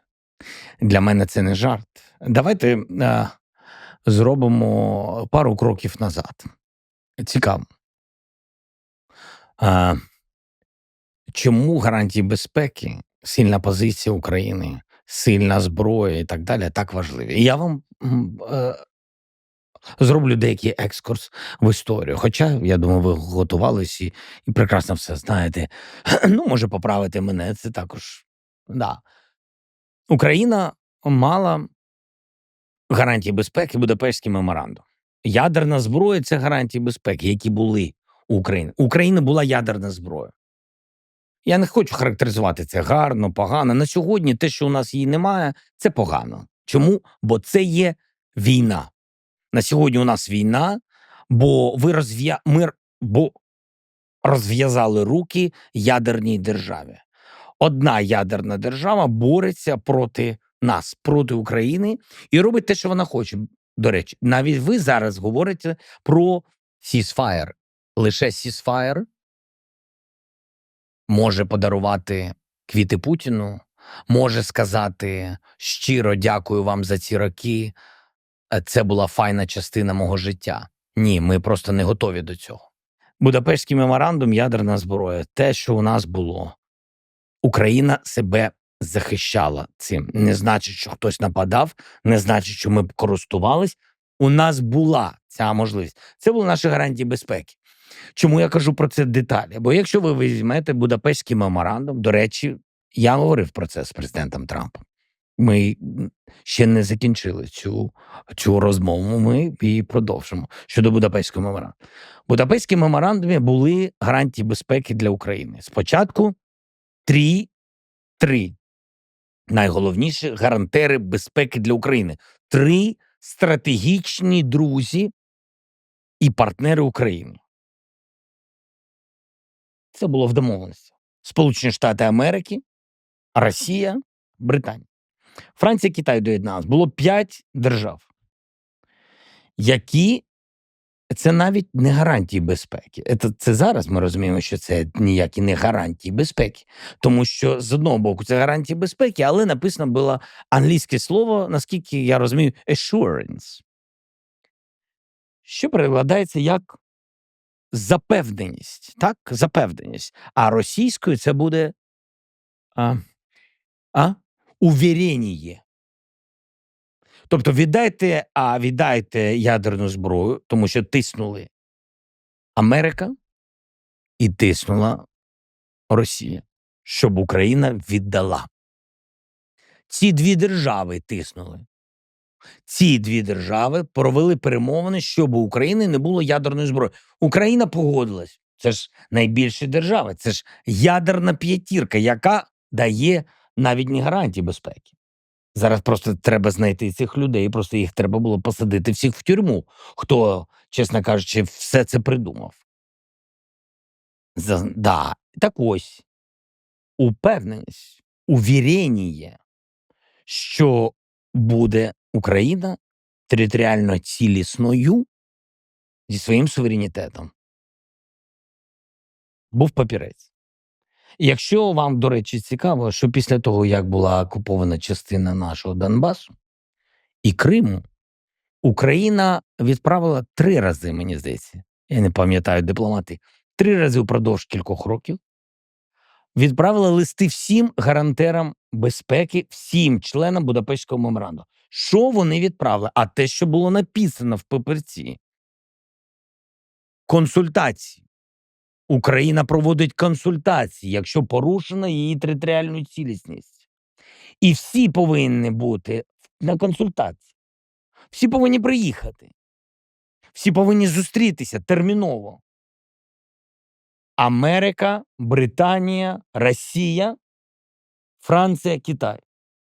Чи хтось приїхав, ви запитаєте? Ні. Чи хтось відповів на ці листи, офіційні листи? Вони всі є зафіксовані у дипломатів. Чи хтось консультації провів? Ні. Чому? Да похеру.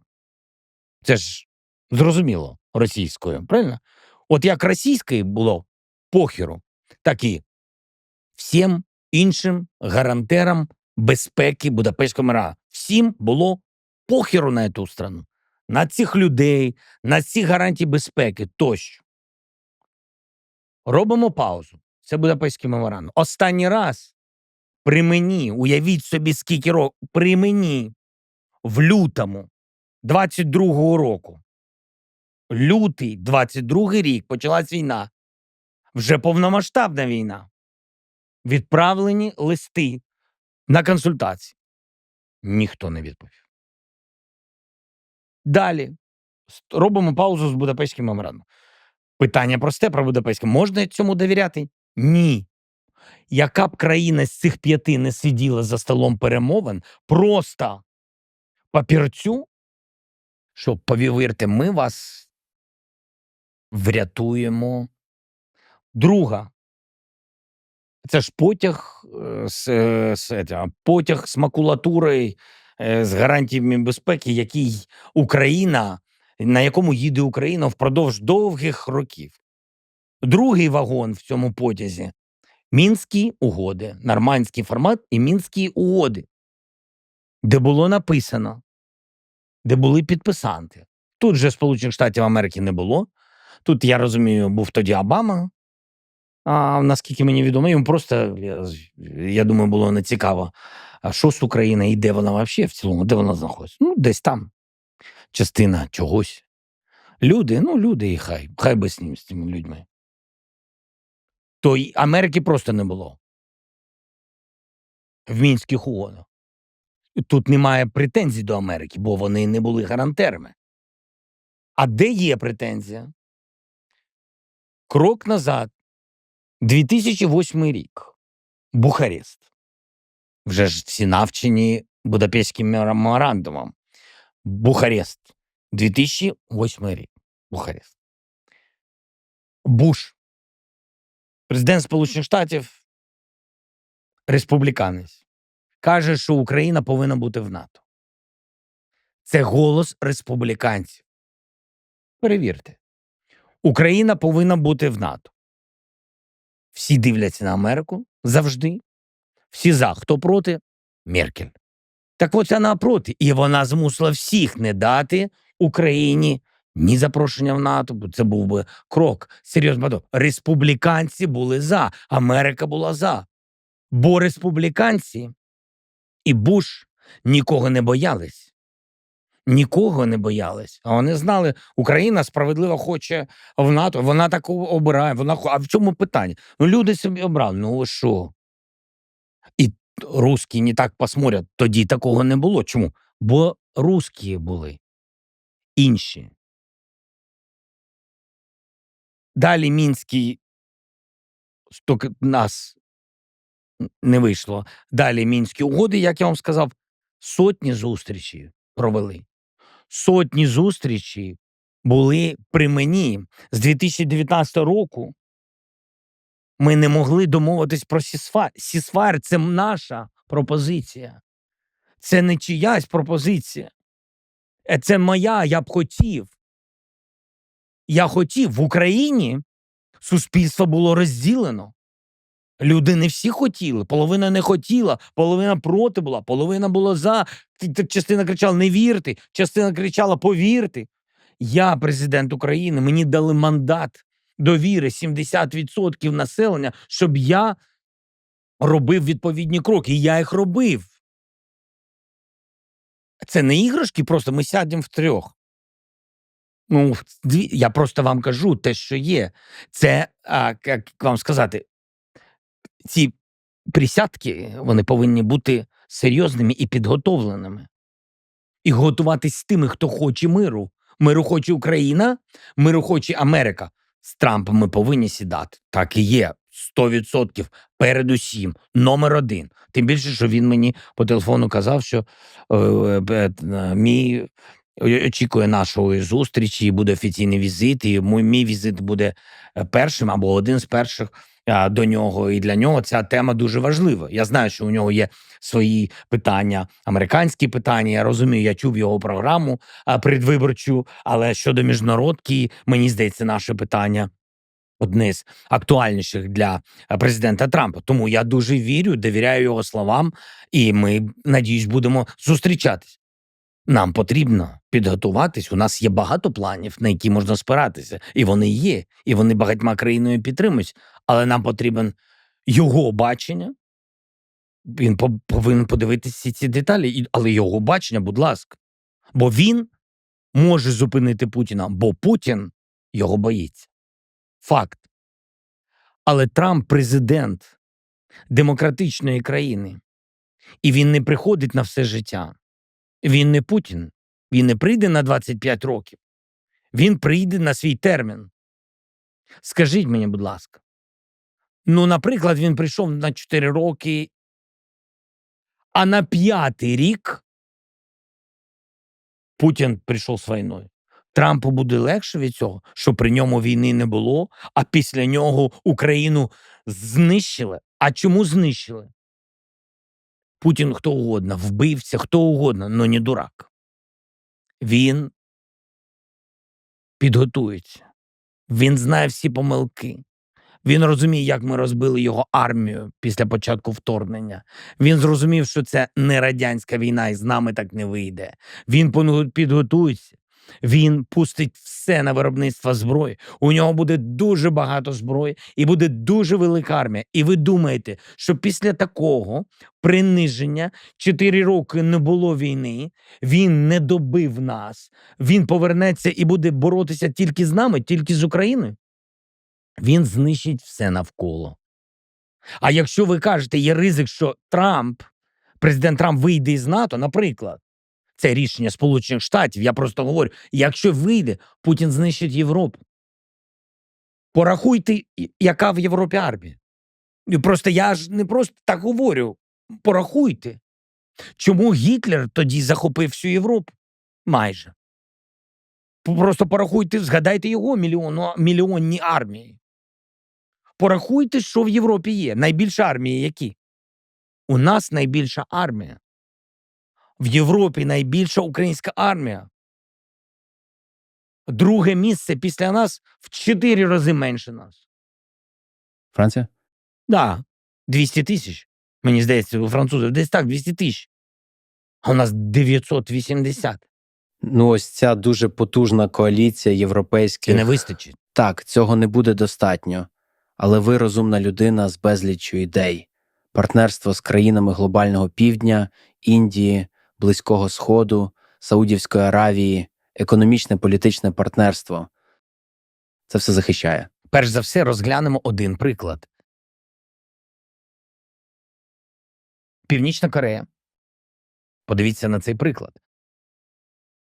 12 тисяч приїхало. На сьогодні 3800 вбито або поранено.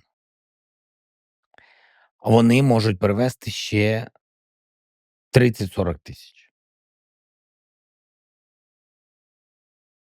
А можуть і 500. Вони можуть привезти багато людей. Чому? Тому що у них наказ, автократія, все, і вийде. Європа може зібрати людей? Ні. Європа зможе зібрати армію, яка буде складатися з 2-3 мільйонів? Ні. Європа не захоче це робити. І для чого? Ми ж не хочемо з вами світову війну. Немає такої цілі. Немає такої цілі всіх збирати. Ми не хочемо ніякої війни. Ми хочемо русських зупинити. А вони запрошують солдат Північної Кореї. Запросили. Спалюють їм обличчя. Вони самі спалюють їм обличчя. Ті, хто не можуть побігти, поранені або вбиті. Є відео. Все, що я вам кажу, всюди є ці докази. Щоб вони були невпізнаваними. Це означає. Що це означає? Це виходить за рамки європейських цінностей. Європа рахує. Це означає, що ці хлопці, вони не рахуються. Рахується ж Кант. Вони не рахують кількість людей. Ось і відповідь. Чи можуть вони висунути більше? Так. Чи можуть висунути десятки тисяч? Так, тому що ми бачимо, що вони мають. Наприклад, минулого року Європа передала нам 1 мільйон артилерійських снарядів.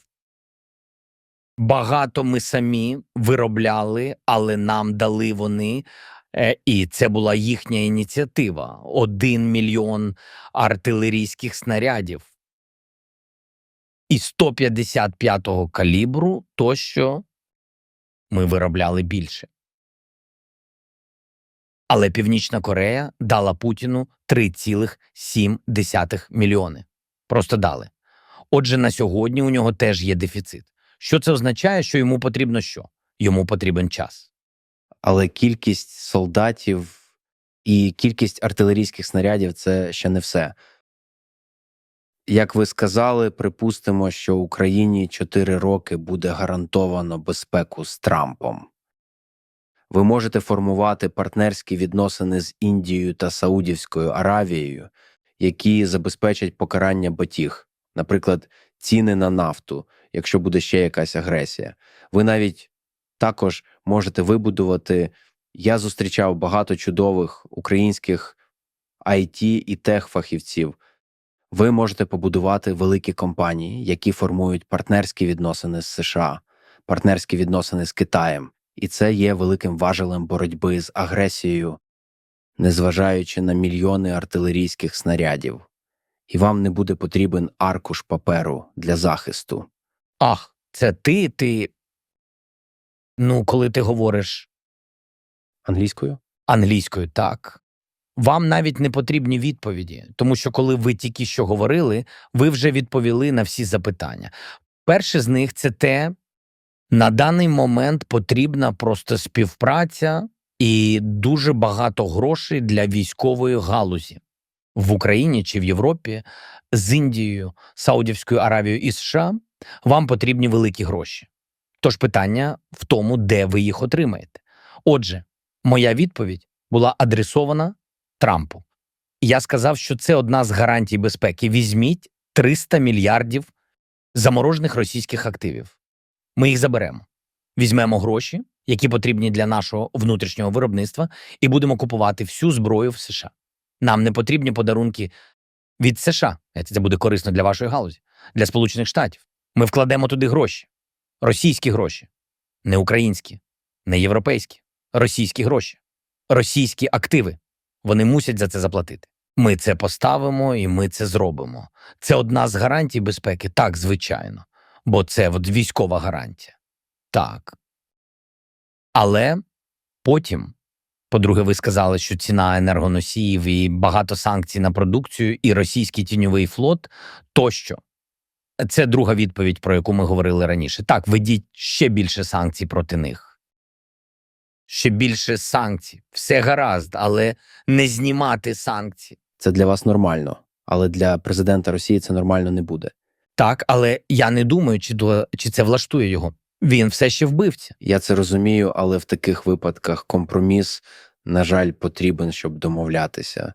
Ти вважаєш, що він на волі після всіх убивств? Він на волі після всіх убивств?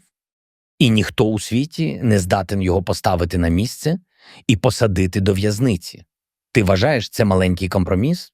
Це не маленький компроміс. І пробачте, звісно, це не маленький компроміс. Ні, пробачити ніхто не пробачить. Це неможливо взагалі пробачити. Ми не можемо влізти в голову і в душу людини, яка втратила сім'ю.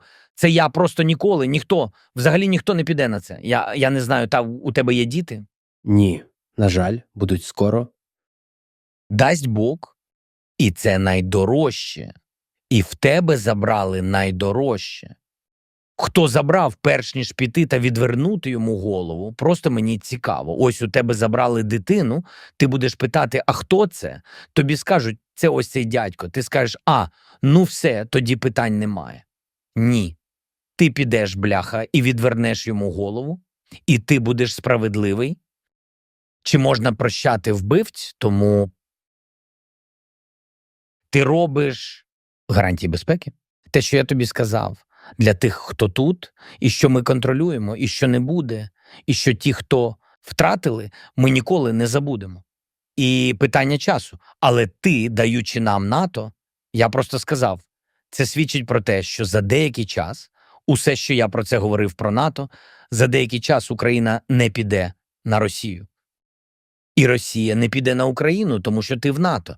Я просто сказав, що хіба це не компроміс? Так НАТО – це компроміс. Це не просто гарантія безпеки. Ну, на мою думку.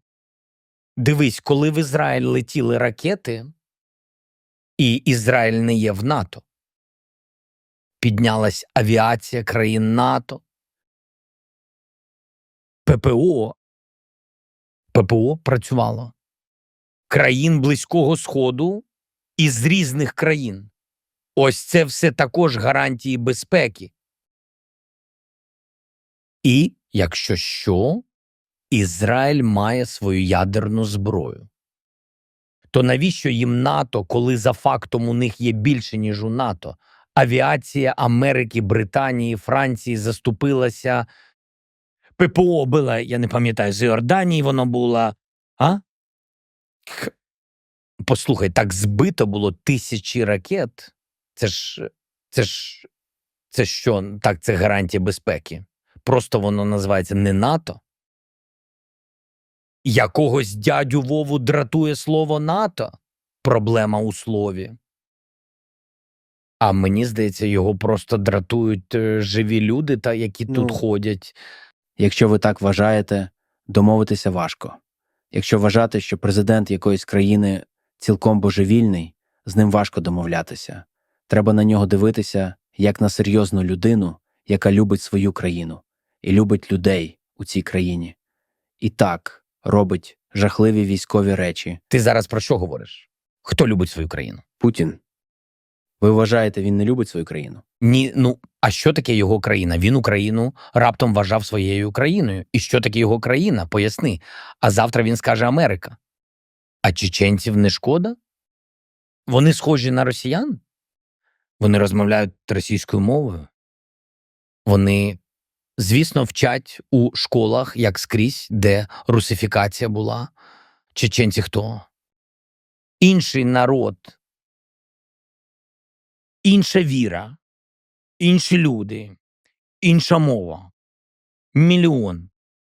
Знищений. А як знищив? Як він їх убивав? З любов'ю? Думаю, в обіймах. Українською кажуть, як казати. В обіймах тільки придушував, так кажуть. Так люблю, що аж вбить хочеться. Ось це його любов. Це не так. Ви помиляєтесь. Він не любить свій народ. Він любить свій народець. Це оточення. Це частина людей. Він не любить їх.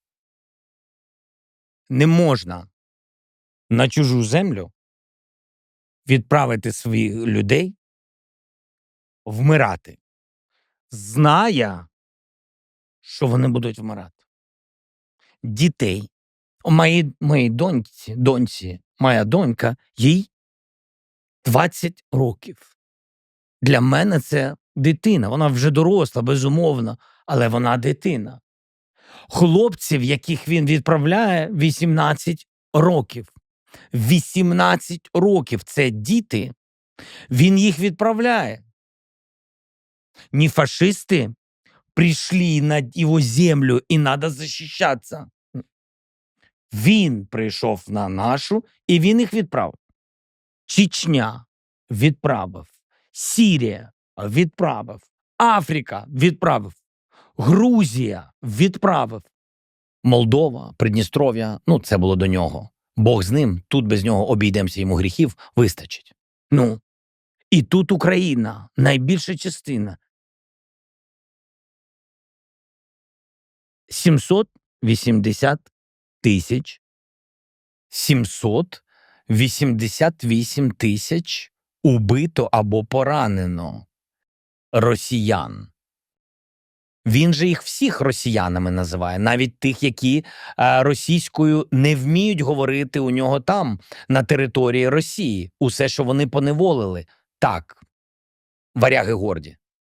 Так от мене цікавить. Він – це любов? Це яка любов до чого? Він любить свій народ? Ні. Любить свою землю. У нього ж країна більша, ніж Америка. Скільки треба землі? Америка величезна. Америка видатна країна. Просто. Видатна країна. Росія більша. Просто більша.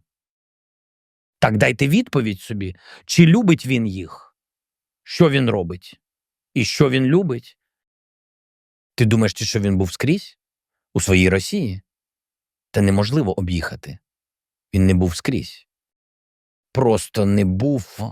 Я вірю, що Дональд Трамп любить Америку, і він усіма містами не їздив. Ні, я бачив його ралі. Багато ралі. Ні, давайте будемо чесними.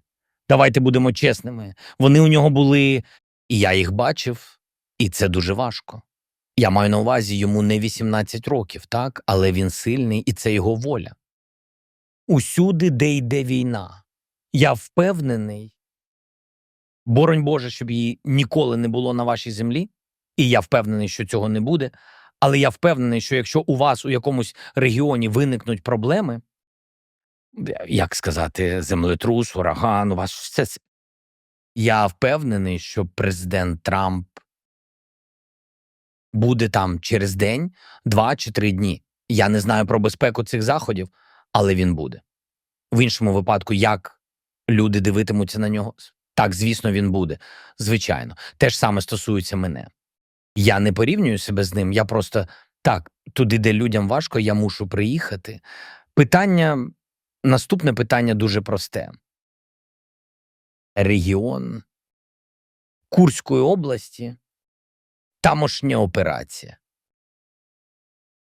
Чи був Путін у Курську впродовж цих 4 місяців? Ні.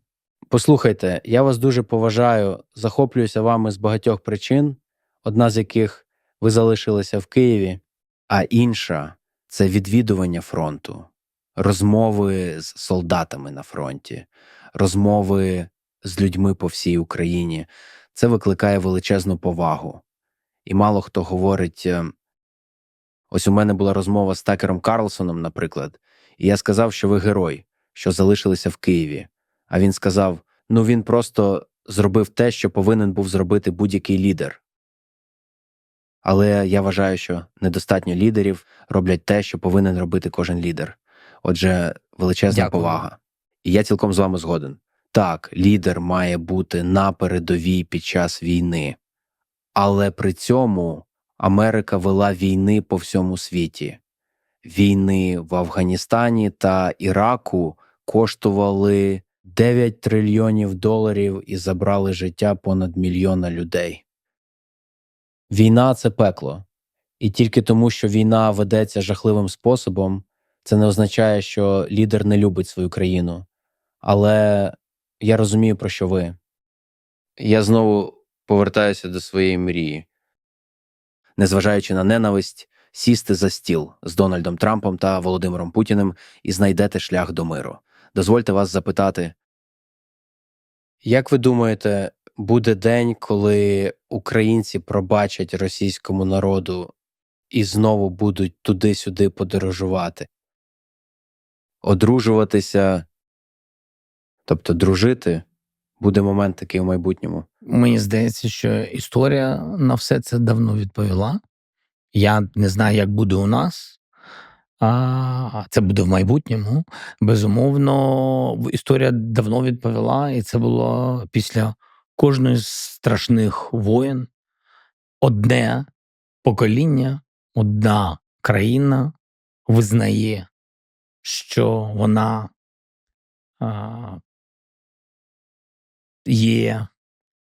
була агресором, і вона розуміє, що це неможливо пробачити.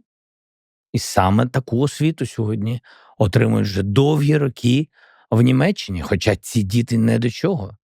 Це їх діди-прадіди були учасниками, і то не всіх були учасниками війни фашистської Німеччини проти, в принципі, проти світу. Так? І проти життя. І тому, але вони досі вибачаються. І вибачення – це не просто, це вони знають, що вони були агресори, вони були винні. Вони не шукають компромісу в історії. Компроміс і так дає час. І вони розуміють, що і засуджені вбивці є, і засуджені вони історично, засуджені своїм же народом. І репарації виплачені, і побудоване, до речі, гарантії безпеки, і все це зроблено. І коли це все робиться і визнається, у будь-якому випадку люди знаходять між собою відносини. Це зрозуміло. Але це може бути тільки, як це завжди робилось в історії. Росія буде вибачатися. Буде. Це прийде, бо вони винні. Вони винні. І як я вам сказав, винні різні. І ті, хто участвував, і ті, хто мовчав. Бо мовчання – це також брати участь. На мою думку. Можна запитати щодо Дональда Трампа. Ви про нього вже багато поговорили, але сфокусуємось. Чим ви захоплюєтеся?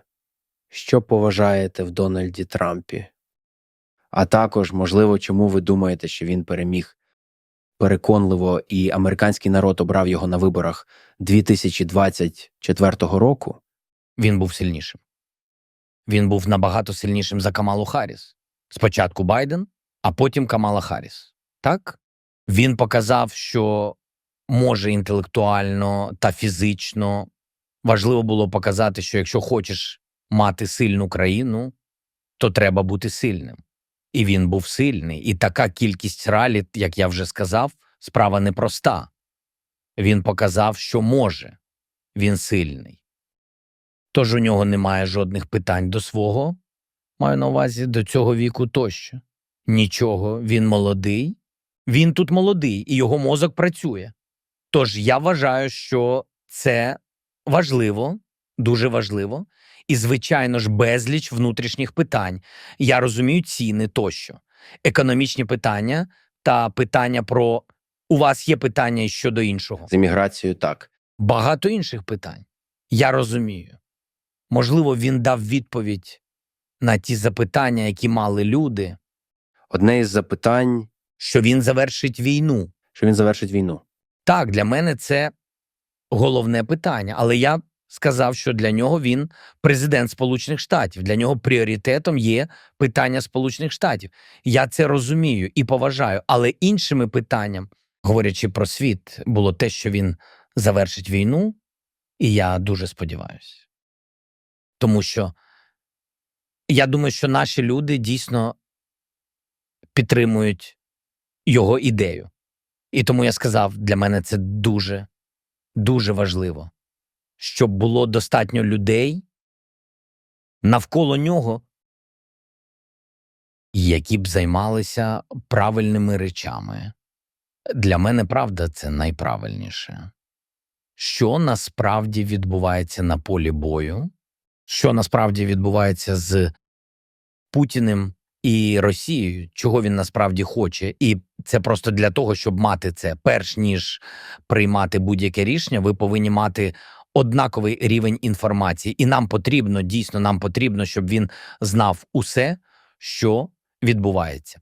Від нас, від вас, від людей в Україні, від людей навколо, які справді бояться, що Путін не хоче припиняти війну, бояться, що він повернеться зі своєю агресією.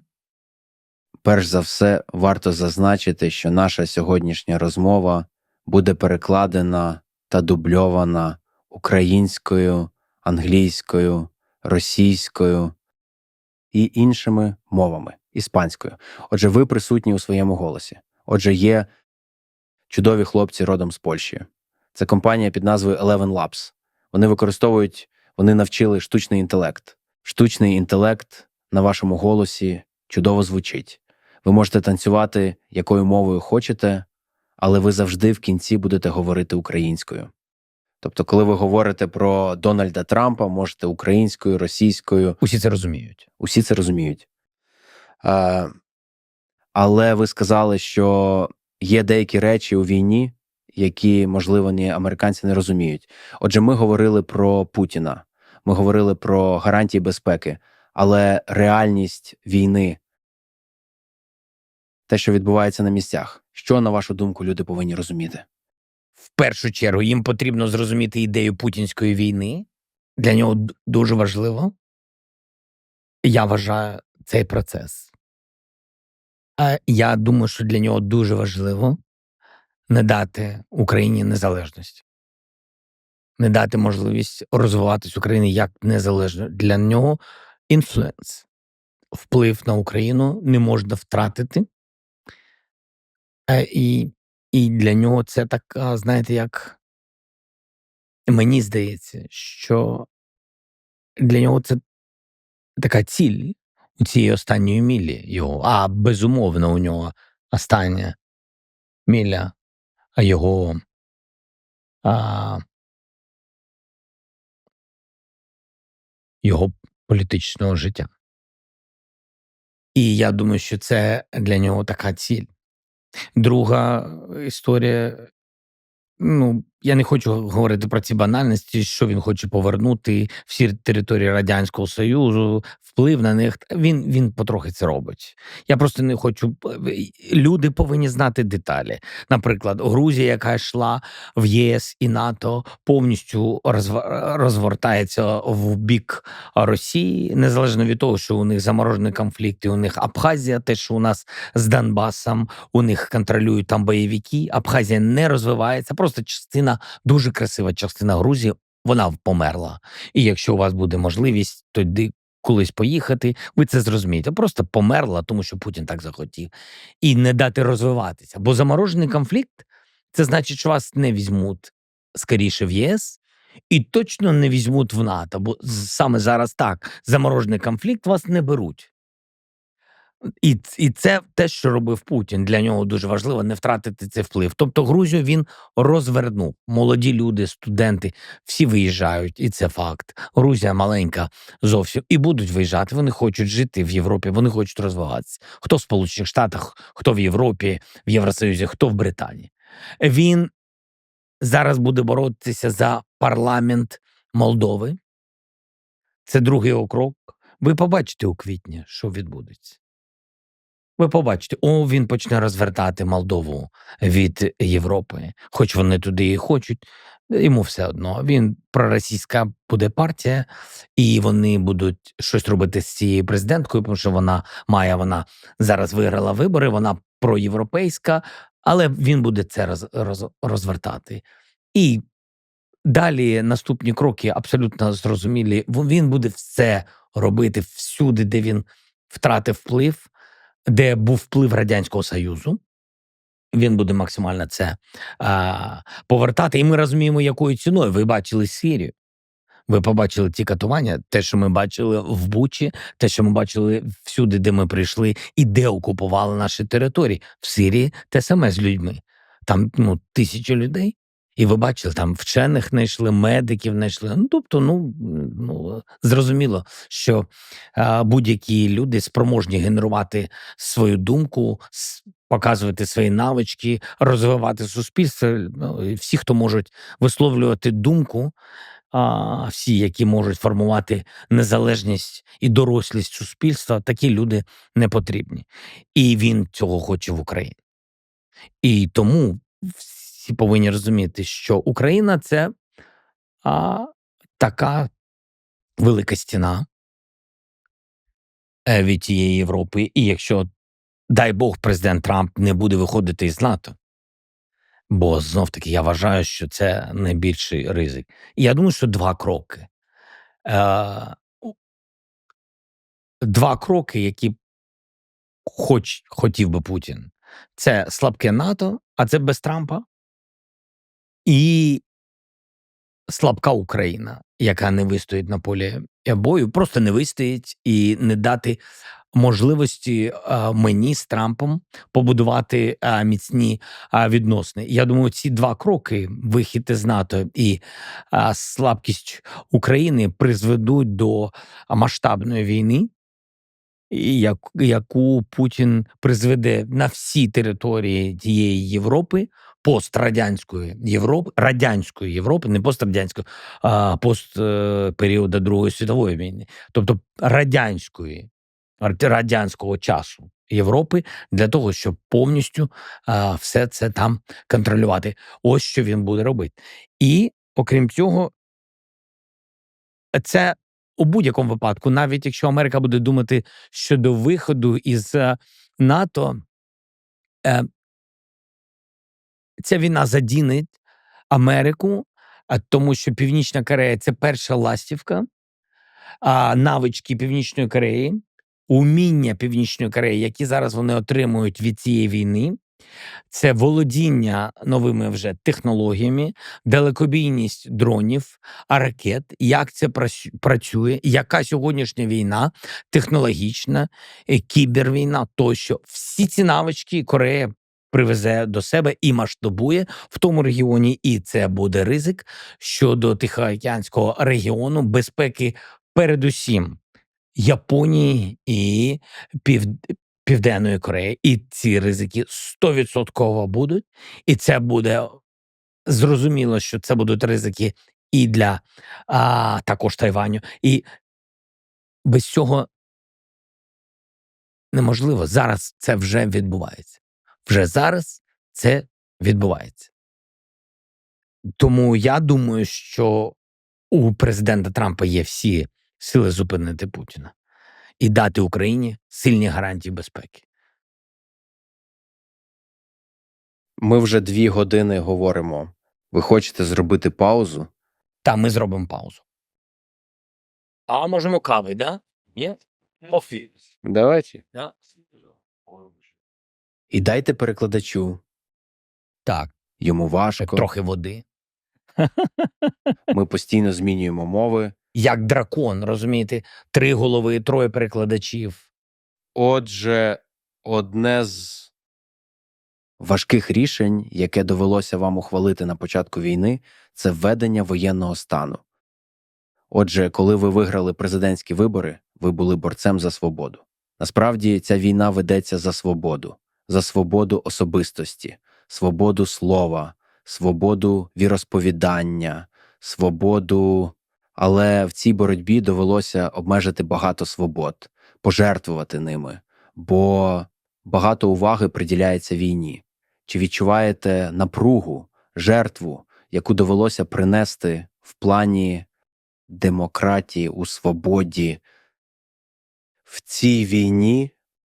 В будь-якому випадку ця війна заради нашої свободи. Обирати як узагальнено, якщо чесно, коли ти розумієш з часом, коли війна проходить, ти розумієш, головні твої цінності, вони вдома, це твій дім, там твої діти, кохання, дай Бог, живі батьки, а якщо не живі, то пам'ять про них, мати можливість прийти на могилу, і обирати, як працювати, скільки, бажано обирати ще де. І все це і є свободи. Свободи – це не просто бажання, це можливість. І в будь-якому випадку ти правий, тому що війна – це обмеження можливостей. В будь-якому випадку. І ти борешся за ці можливості, і тобі батьки, і Бог дали тобі життя, так? І ти борешся за своє життя. Але потрібно зрозуміти, спочатку йде війна, а потім вводиться військовий стан. Військовий стан не вводиться, тому що хтось захотів. Ми ж ні, вибачте, це ж не Піночет і так далі. Це ж абсолютно інша історія. Тут спочатку прийшов агресор, і згідно свого законодавства, якщо порушується кордон, якщо озброєна агресія, у тебе все це написано, давно виписано в законодавстві, ти вводиш воєнний стан. А введення воєнного стану всюди, у усі часи, це в будь-якому випадку обмеження можливостей. Якщо обмеження можливостей, обмеження прав і свобод.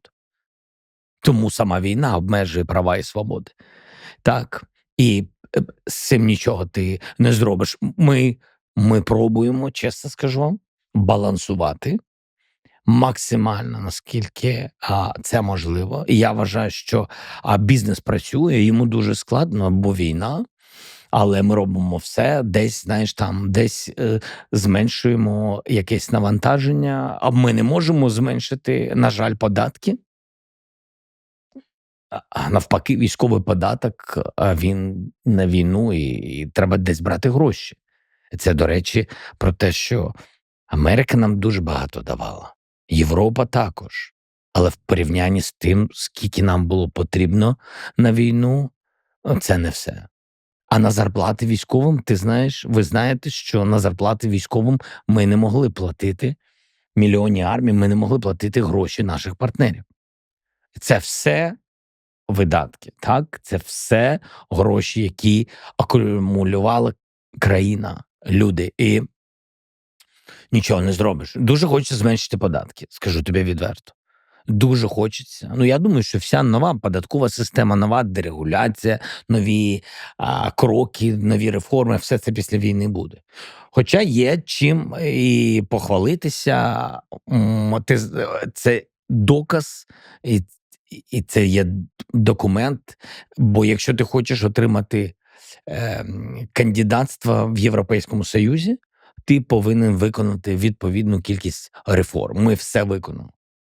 Ми в час війни проголосували багато реформ, антикорупційні, банківські, до цього ще до війни земельні реформи, великі реформи. Почали велику приватизацію, і війна не зупинила нас. Так гальмувала, але ми багато речей пройшли. Як ви думаєте, коли у вас будуть вибори? Тому що для людей, які не знають, в рамках воєнного стану вибори були призупинені і відкладалися, і відкладалися, і відкладалися. І я думаю, що наступний план – це лютий 2025 року. Але коли, на вашу думку, в Україні відбудуться президентські вибори? Вибори відкладались один раз. Вони не відкладались, якщо чесно. Вибори не пройшли у 24-му році, в цьому році, передусім, треба зрозуміти. Вони не були навесні. Через військовий стан за Конституцією ви не можете це зробити. І це вибори президента, а вибори в парламент не відбулись восени 24 року. Згідно Конституції. Тому є безпекові речі, є Конституція, але є безпекові. Тобто в Україні всі розуміють, що це неможливо зробити, поки не закінчиться війна, або треба змінювати законодавство. Я вважаю, що вибори відбудуться одразу після закінчення воєнного стану, це за законом. Або парламентарям треба зібратися і змінювати законодавство, що буде зробити дуже важко, тому що суспільство проти. Чому суспільство проти?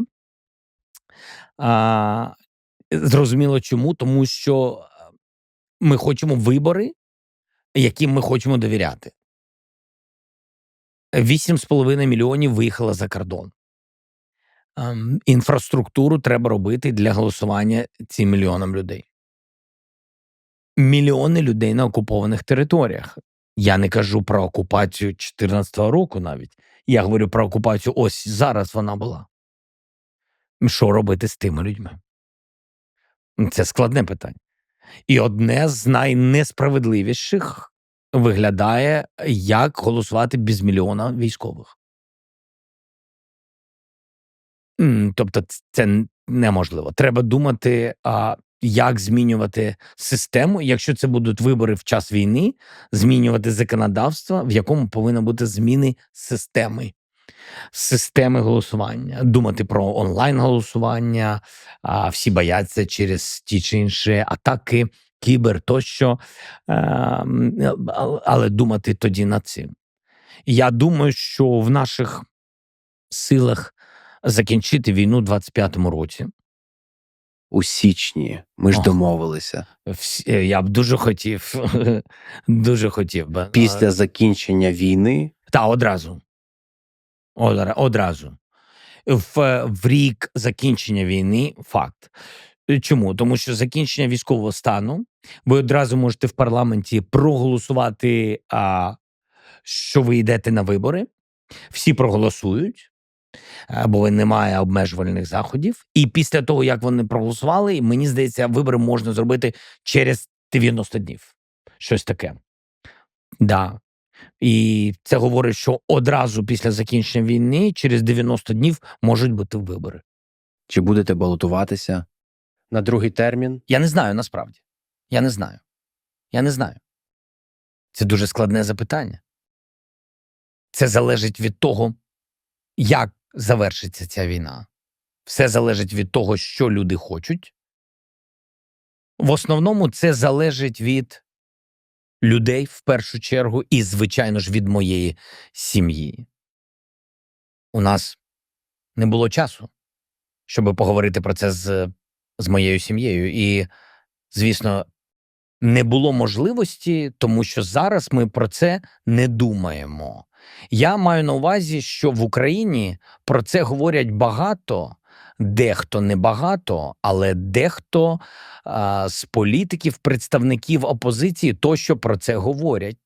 Так, але ми з сім'єю не замислюємося серйозно, не замислювалися над цим серйозно. Це ж війна. Як можна думати про те, що буде потім? Це дуже важко, справді дуже важко. Якщо поглянути на кандидатів, можливо, ви могли би поділитися своєю думкою щодо їх бачення, зокрема і вашим власним баченням майбутнього України. Серед кандидатів, як я розумію, є Порошенко, Залужний, Арестович, Буданов, Кличко та багато інших. Такий перелік дає мені інтернет. Що ви думаєте про те бачення, якого дотримуються ці кандидати? Знаєте, я думаю, що може бути ще більша кількість кандидатів. Так, ми насправді не знаємо, що буде. Вони мають право балотуватися, якщо хочуть. Так, якщо дійсно хочуть і мають можливість, то можуть балотуватися і діяти, як бажають. Серйозно. Найважливіше, що вони роблять зараз. Я думаю, що всі ці люди відомі українці, і важливо, щоб вони робили все від них залежне сьогодні, а не починали ніяку виборчу кампанію. Я думаю, що проведення виборів під час війни може спричинити розкол у нашому народі, коли ми робимо певні кроки, багато говоримо про вибори, нагнітаємо ситуацію навколо цього питання. Я вважаю, що це неправильно. Ось чому я не згоден з деякими з цих людей, але я думаю, вони можуть балотуватися, і, можливо, деякі з них будуть балотуватися, і це нормально. Це нормально. Дуже нормально. Наша система відрізняється від системи в Сполучених Штатах. У вас є дві партії, і ці партії вирішують, хто буде лідером. А в Україні кожен може балотуватися. Хай балотуються. Ви вважаєте, що переможете в дебатах? Ви проти Залужного, Порошенка, Арестовича, і ви вирішуєте балотуватися. Як ви вважаєте, ви переможете в дебатах? Чи знову ж таки ви зосереджені на війні? О, я дійсно зосереджений на війні. Я розумію. І дійсно, я вважаю, що найскладніші дебати будуть за переговорним столом, про який ми говорили. Це стосуватиметься війни, як закінчити війну. І я думаю, що це моя мета, тому що це будуть одні з найскладніших дебатів. Звісно, як і для будь-якого президента у час війни. Але я вважаю своєю метою перемогти в цих дебатах, а все інше зараз не є актуальним. Як я вже казав, моя мрія – це історична можливість для досягнення миру, тривалого миру, незабаром. Тому я радий, що ви зосереджені на цьому. Дозвольте запитати вас про те, що цікавить багатьох людей у Сполучених Штатах. І я дуже переймаюся майбутнім України. Йдеться про корупцію. Ця проблема вас дуже хвилює вже давно. Ви перемогли на президентських виборах у 2019 році значною мірою завдяки вашим гаслам про боротьбу з корупцією. Але є багато звинувачень, що під час війни я згадував про 9 трильйонів доларів у Сполучених Штатах, війна породжує корупцію. Тож, чи можете розповісти про те, як ви боретеся з корупцією? І як ви відреагуєте на ті звинувачення, що в Україні корупція? Ти знаєш, дуже просто. Передусім, у нас дійсно дуже складна антикорупційна система. Складна не те, що її складно зрозуміти, а те, що вона дійсно з багатьох елементів. Вона найскладніша в усій Європі. Це ще одна із вимог Європейського Союзу. Вона була вимога до України, і багато років Україні не довіряли. Я хочу тобі сказати, що при мені ми проголосували всі закони, всі антикорупційні реформи, всі, ну майже всі реформи, і всі антикорупційні органи сьогодні незалежні, вони працюють згідно запиту. Я все одно вважаю, що вони ще недосконалі, є багато питань, є судова система, але і судову реформу, яку від нас вимагали партнери Сполучені Штати плюс ЄС. Це все виписано. Це виписано в конкретних законах, в конкретних указах, в конкретних рішеннях. Ми це зробили. 99% ми з цього зробили. Якщо щось не зробили, значить воно на шляху. Але в принципі все це є. Такої системи, як у нас, в Європі немає. Сказати, що у нас немає корупції, це брехати. Просто ми відкрито про це говоримо. Ми з цим реально боремось. Дивись, у нас сидить, у нас в тюрмі найвпливовіший до мене, який був до мене, найвпливовіший олігарх за роки незалежності.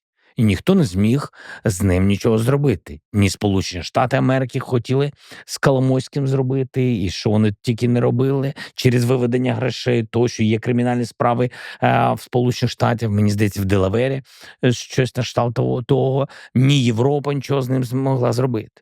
Тобто з олігархами ми багато всього зробили. Руські олігархи, введені санкції, вони були викинуті, хтось побіг з держави, але вони всі під санкціями. Когось ми виміняли на наших військових, як то кум Путіна Медведчук. Тобто ми боролись найсильнішими впливовими олігархами, які є і були в Україні, і багато всього було корупційного знищено. Безумовно, в побуті корупція існує, вона є, але інституційно я впевнений, що Україна все це поборить. Для цього потрібно трішечки часу. І я би сказав чесно, що послухай, те, що у нас називають корупцією, а в якоїсь державі світу називають лобізмом, але це не значить, що там немає корупції. Візьмемо допомогу, про яку ти сказав. В час війни. Передусім. У нас немає грошей, окрім на війну. Зі Сполучених Штатів Америки, з Європи ми отримували зброю. Якщо ми беремо, наприклад, гроші Сполучених Штатів Америки. За весь цей час цієї війни проголосовано або прийнято рішення було десь по 177 мільярдам. 177 мільярдів. Давайте будемо чесними. Ми не отримали половини цих грошей. Другий момент, який є дуже важливим, просто до прикладу. Чи це корупція? Це перше питання. Чия корупція? Це друге питання. Наведу лише один маленький приклад. Коли Сполучені Штати почали передавати нам зброю, це були американські гроші, але й американська зброя. Гроші на цю зброю. У мене, як у президента, були вантажні літаки. Не в Україні, бо через війну ми дуже швидко перемістили їх до Європи. У нас були вантажні. У нас є хороші вантажні літаки. Дуже хороші. Завдяки Антонову. Тож я попросив американську сторону надати мені таку можливість, бо наші літаки були на іншому аеродромі, і я попросив Америку надати мені можливість здійснити перевезення нашими літаками, щоб не платити багато кому, вашим компаніям, американським компаніям. І ні, мені не надали такої можливості. Мої літаки стояли, а цю зброю перевозили американські літаки, вантажні літаки. Але всюди доводиться витрачати гроші. Отже, ми могли б отримати більше озброєння, але довелось платити за ці дуже дорогі літаки. Моє запитання – це корупція чи ні? Чи лобізм? Що це таке? Ви маєте на увазі корупція з боку американських компаній? Так, приймати такі рішення. Так, розумію. Лобіюванням таких рішень займаються деякі компанії, які приймають ці рішення. Але я не можу про це відкрито говорити, я не міг говорити про це вголос. Я не хотів, не бажав і не мав наміру провокувати жодних скандалів, бо інакше ви могли би припинити підтримку. Ось і все. І тому, говорячи про корупцію, слід запитати, хто до неї причетний. Якщо було 177, а ми отримали половину, тоді де інше? Знайшовши другу половину, ви знайдете корупцію. Побутує уявлення про корупцію. Таким людям, як Дональд Трамп та Ілон Маск, справді важлива боротьба з корупцією. Що ви можете їм сказати, щоб вони повірили, що гроші йдуть на боротьбу за свободу, на допомогу війську? В більшості своїй ми не отримували гроші, ми отримували зброю. І там, де ми бачили ризики, що щось може бути зброєю, ми били по руках всіх. І повірте, це не тільки йдеться мова про Україну. На всьому шляху отримання всюди є ті чи інші люди і компанії, які хочуть заробляти, бо на війні всі заробляють. Ми не заробляли на війні. Якщо ми знаходили когось, повірте, ми били всім по руках, і ми це робили, і будемо продовжувати це робити. Тому що до сьогоднішнього дня, коли хтось каже, що десь Україна продавала зброю, і Росія піднімала цей меседж тощо, і завжди ми казали, дивіться, наші військові самі б вбили б цих людей. Знаєте, вибачте, без суда і слідства, тому що нам не вистачає зброї на фронті, а хтось може там вагонами щось продавати. І потрібні тоді докази, тому що коли цього дуже багато такої інформації з'являється, то довіру ти втрачаєш. І ви праві. Люди слухають ті чи інші засоби масової інформації і бачать. І не вірять, і зневірують, і потім ти втрачаєш цю довіру і втрачаєш допомогу. Тому, повірте, ми боремося більше з дезінформацією, ніж з відповідними випадками. Хоча я все ж таки, ще раз підкреслю, на різному побутовому рівні все одно якихось такі моменти вони є. Ловимо цих людей, боремося з цими. Я сказав про Ілона Маска. Мені було б цікаво почути, що ви про нього думаєте. Чому поважаєте його як людину, як інженера, як бізнесмена? Просто хотілося б почути від вас, поговорити про Ілона Маска. Ти знаєш, передусім у мене була з ним розмова десь на початку війни, ми з ним говорили. Я поважаю його, по-перше, я поважаю self-made, так, англійською. Я люблю таких людей.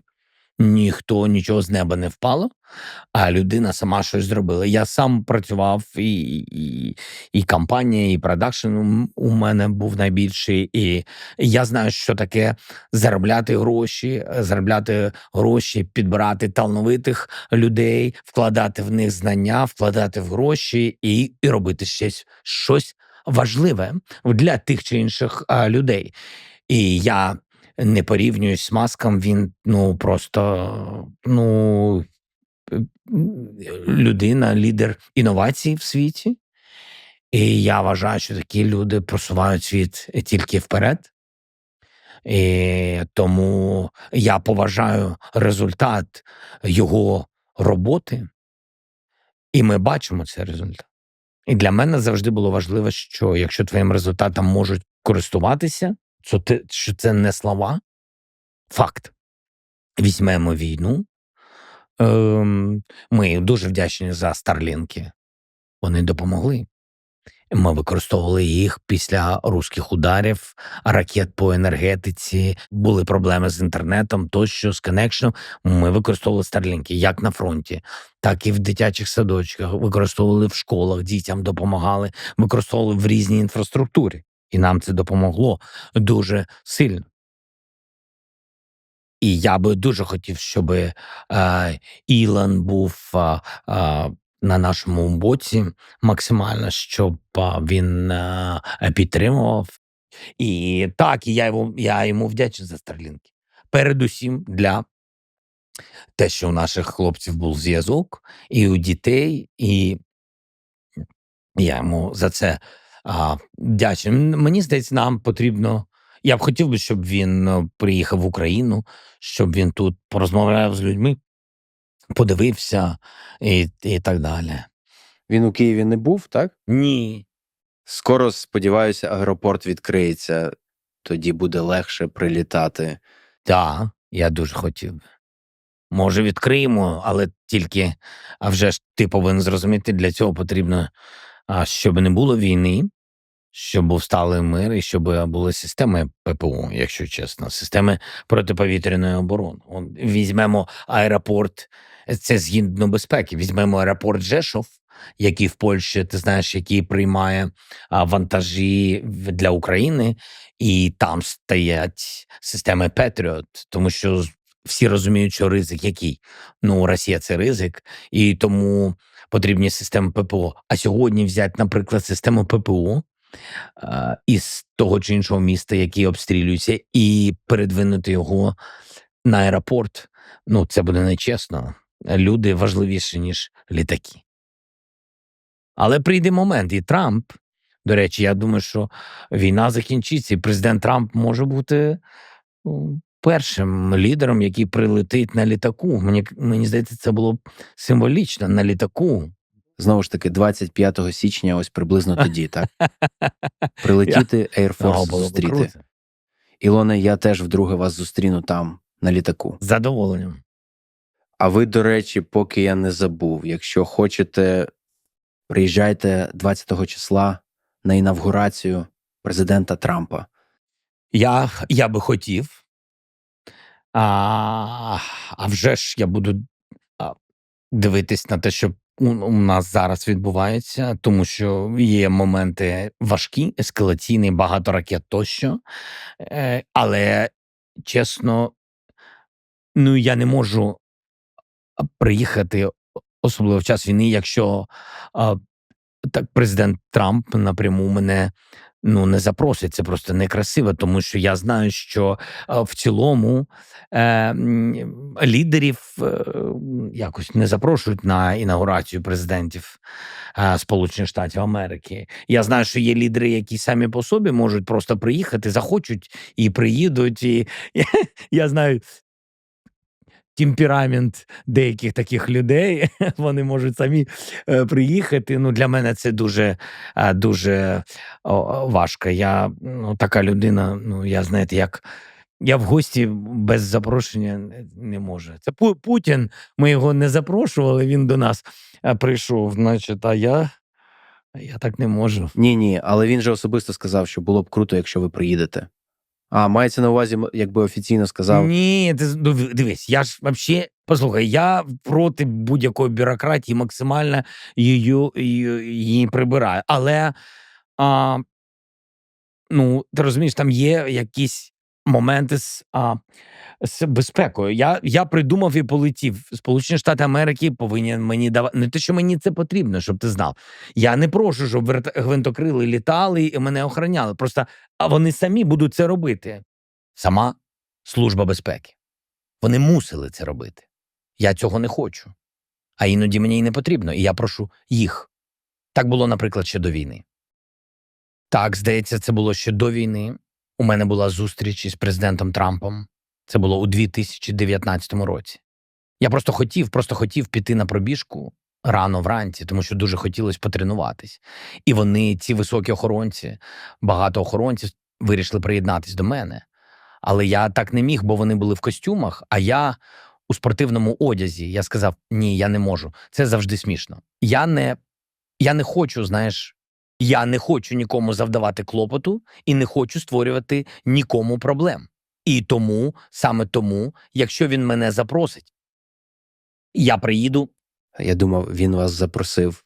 Так, я думав, він вас публічно запросив, але гаразд. Сподіваюся, побачити вас думаю, там. Вони мусили, зробити певні кроки, я не знаю, але... Кроки, не було печатки. Так, але із задоволенням, з дружиною, звісно. І я вважаю, що це важливо. Це важливо. Таке питання, повернемося, іноді так кажуть в Америці. Гостре питання. Як іноді кажуть, вас хтось контролює? Наприклад, олігархи, американські політики, Єрмак. Я чому кажу, що я побував тут уже двічі після вторгнення 22-го року, і я зрозумів, що дійсно вас ніхто не контролює. І одна із потужних, гарних речей про вас як президента, як людини в тому, що олігархи та інші подібні люди не можуть вас контролювати. Можете це пояснити, як ви це бачите? Я думаю, і це дійсно так, що зі мною в цілому складно. Я амбітна людина, я не можу нікому підкорюватись. Я можу жити по правилах, по законах, і я вважаю, що це єдине, що на сьогодні може контролювати будь-яку людину. Це правила і закони того суспільства або тієї держави, де ти знаходишся. І я вважаю, що це найголовніше. Не існує людини, яка б могла б контролювати мене. Як я колись сказав президенту Трампу, коли у нас була зустріч, до речі, журналісти запитували, чи впливав на вас Трамп у час телефонного дзвінка. Я йому сказав, я тоді з журналістом сказав правду, хто на мене може впливати, тільки мій хлопчик, мій син. Це факт. Коли він дзвонить, щось просить, ну тут я піднімаю руки вгору, так, і тут я нічого не можу зробити, бо діти є діти, у мене немає на них часу, і тому, коли є ці хвилини, вони для мене дорогі, важливі, і я готовий зробити все. Також, напевно, батьки, це для мене авторитет. А більше я до цього відношусь як до системи. Президента ніхто не може, і тому у нас олігархи або побігли, або сидять в тюрмі, тому що олігархи зазвичай контролюють потоки і людей, і впливають на політику. І у нас є конкретні приклади, де є вироки. Не просто вони під домашнім арештом, не просто там є якісь рішення, де їм заморозили активи чи накладені санкції. Є конкретні люди, які знаходяться за ґратами. Я думаю, що це відповідь щодо впливовості. Чи хотіли б вони впливати на мене так, як на будь-якого президента України, бо фінанси, потоки завжди впливають на політику. Ну, принаймні, хочу це робити. Ну, це щодо впливовості. А інші люди по вертикалі, вони виконують завдання як мої менеджери, там Андрій, про якого ти сказав, один із таких менеджерів. Ну і я задоволений, що є у мене такі люди. Ну і, напевно, тут нема про що ще додати. Я просто скажу, що у вас команда, з якою я спілкувався, прекрасна команда, прекрасні люди. Дякую. Останнє запитання. Майбутнє України. Якщо ви дивитеся на 5, 10, 20 років у майбутнє. Що може допомогти Україні досягти економічного, культурного, політичного процвітання в майбутньому? Цифровізація – це дуже важливо. Цифровізація всіх процесів. Ми почали цю роботу. У нас є спеціальне міністерство цифрової трансформації. Це дуже добре. Ще у нас є Дія – це додаток з державними послугами. Так. Тож я вважаю, що це найважливіше. Знову ж таки, це не тільки зручно, але також це нівелює всі можливості для майбутньої корупції, адже немає жодних особистих контактів з представниками органів влади чи інших структур. Тож це все через телефон чи будь-який інший пристрій.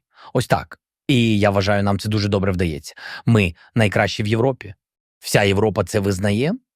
Деякі країни Африканського Союзу попросили нас створити такі державні послуги, і ми зробимо це одразу після війни. І, на мою думку, це може бути джерелом надходжень коштів в Україну. І я вважаю, що нам ще потрібна податкова реформа. Гадаю, буде дуже важливо, щоб бізнес повертався. Я сподіваюся, що ми отримаємо велику підтримку у вигляді бізнес-інвестицій зі Сполучених Штатів, не прямої допомоги, а інвестицій у приватний сектор та ресурси.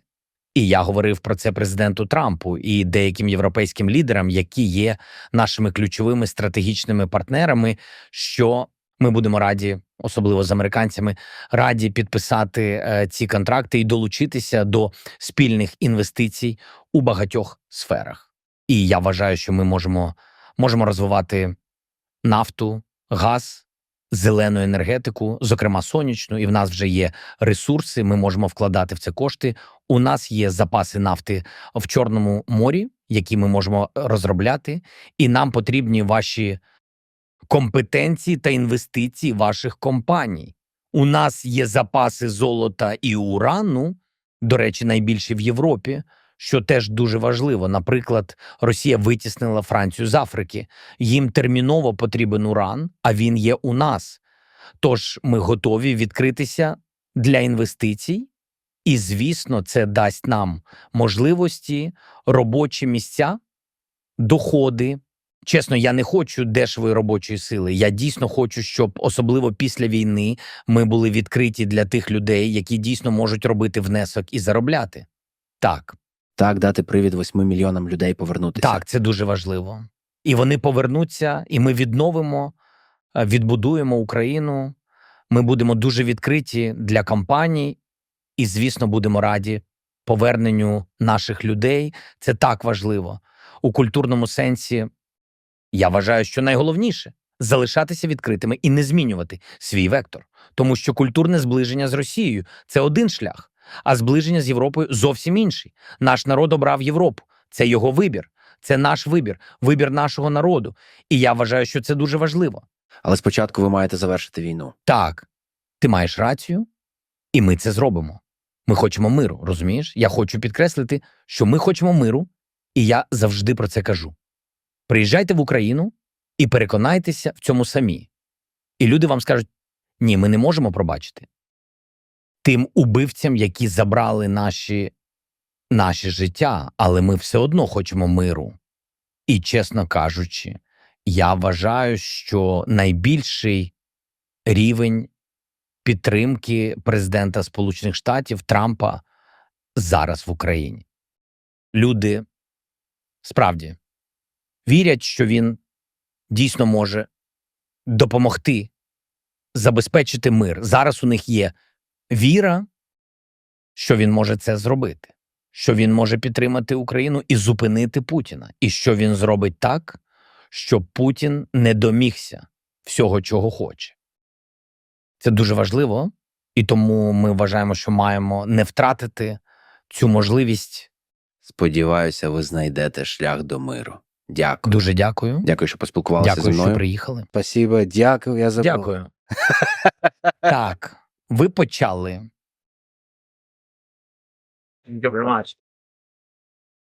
Дякую за увагу до цієї розмови з президентом України Володимиром Зеленським. А тепер дозвольте мені відповісти на деякі питання та спробувати поміркувати та висловити деякі думки, які мене хвилювали. Якщо ви хочете надіслати питання, включаючи аудіо та відео, перейдіть на lexfriedman.com або, щоб зв'язатися зі мною з будь-якої іншої причини, перейдіть на lexfriedman.com. По-перше, я отримав купу запитань з цього приводу. Тож дозвольте мені поговорити про тему мови та, скажімо так, механіку багатомовної розмови. Можливо, деяким людям буде цікаво дізнатися деталі. Це також дозволяє мені осмислити головоломку цього епізоду та подумати, що я можу зробити краще наступного разу. Я вже пояснював у вступі символічну, історичну та геополітичну складність вибору мови в розмові з президентом Володимиром Зеленським. Як я вже казав, російська мова – це та, якою президент вільно володіє і яка була його основною мовою більшу частину його життя. Я також вільно розмовляю російською. Це єдина спільна мова, якою ми обидва вільно володіємо. Тож будь-яка інша комбінація мов вимагала перекладача, в тому числі і коли я говорив англійською. Йому дійсно був потрібен перекладач, коли я говорив англійською. Так само, як і я, президент Зеленський, був помітно обтяжений та роздратований процесом перекладу. Ось чому я намагався говорити з президентом російською, а не англійською, щоб він міг безпосередньо мене зрозуміти без перекладача. Я готовий прийняти удар на себе за це, як і за все інше. Я не намагаюся захистити себе. Я намагаюся зробити все можливе для сприяння розмові та взаєморозумінню. Хоча стає дедалі важче і важче залишатися відкритим, вразливим і щирим на публіці, поки натовпи інтернет-юрби з факелами та кольоровими капелюхами, прапорами, жабами, займенниками замість імен та хештегами скупчуються біля моїх дверей. Отже, є багато нюансів розмовної мови, які я хотів би тут пояснити. Спробую коротко. Можу порадити купу книжок на тему мови та комунікації, які розкривають, наскільки дивовижною є ця технологія мови. Наприклад, для загального огляду раджу книги Джона Маквортера, а особливо його серію лекцій про мову The Great Courses. Їх там декілька. У серії «Походження людської мови» він чудово розповідає про розмовну мову в порівнянні з письмовою та про те, що розмовна мова часто послаблює правила комунікації. Вона використовує коротші пакети слів, завантажує купу тонких сигналів і значень, і все це, як я намагаюся описати, втрачається, коли в розмові присутній перекладач. Дозвольте також описати деякі характерні риси моїх своєрідних мовних здібностей, так би мовити, в лапках. Я ніколи не був майстром говорити. Я краще слухаю, думаю і розумію, ніж говорю. Для мене це стосується як англійської, так і російської мов. Але особливо це помітно в російській. Російська мова дає набагато більше простору для дотепності, нестандартних зворотів, метафор, гумору, рими, музикальності і, скажімо так, деформації слів, що створює багато можливостей для творчості при передачі сенсу та емоцій. Звісно, можна робити те саме і англійською, але це складніше. Я, власне, помітив, що британці іноді дуже добре в цьому розбираються. Наприклад, один з моїх улюблених співрозмовників – Дуглас Мюррей. Якщо відкинути зміст розмови, то сама мовна майстерність і дотепність діалогу з Дугласом – це вже ціла подорож.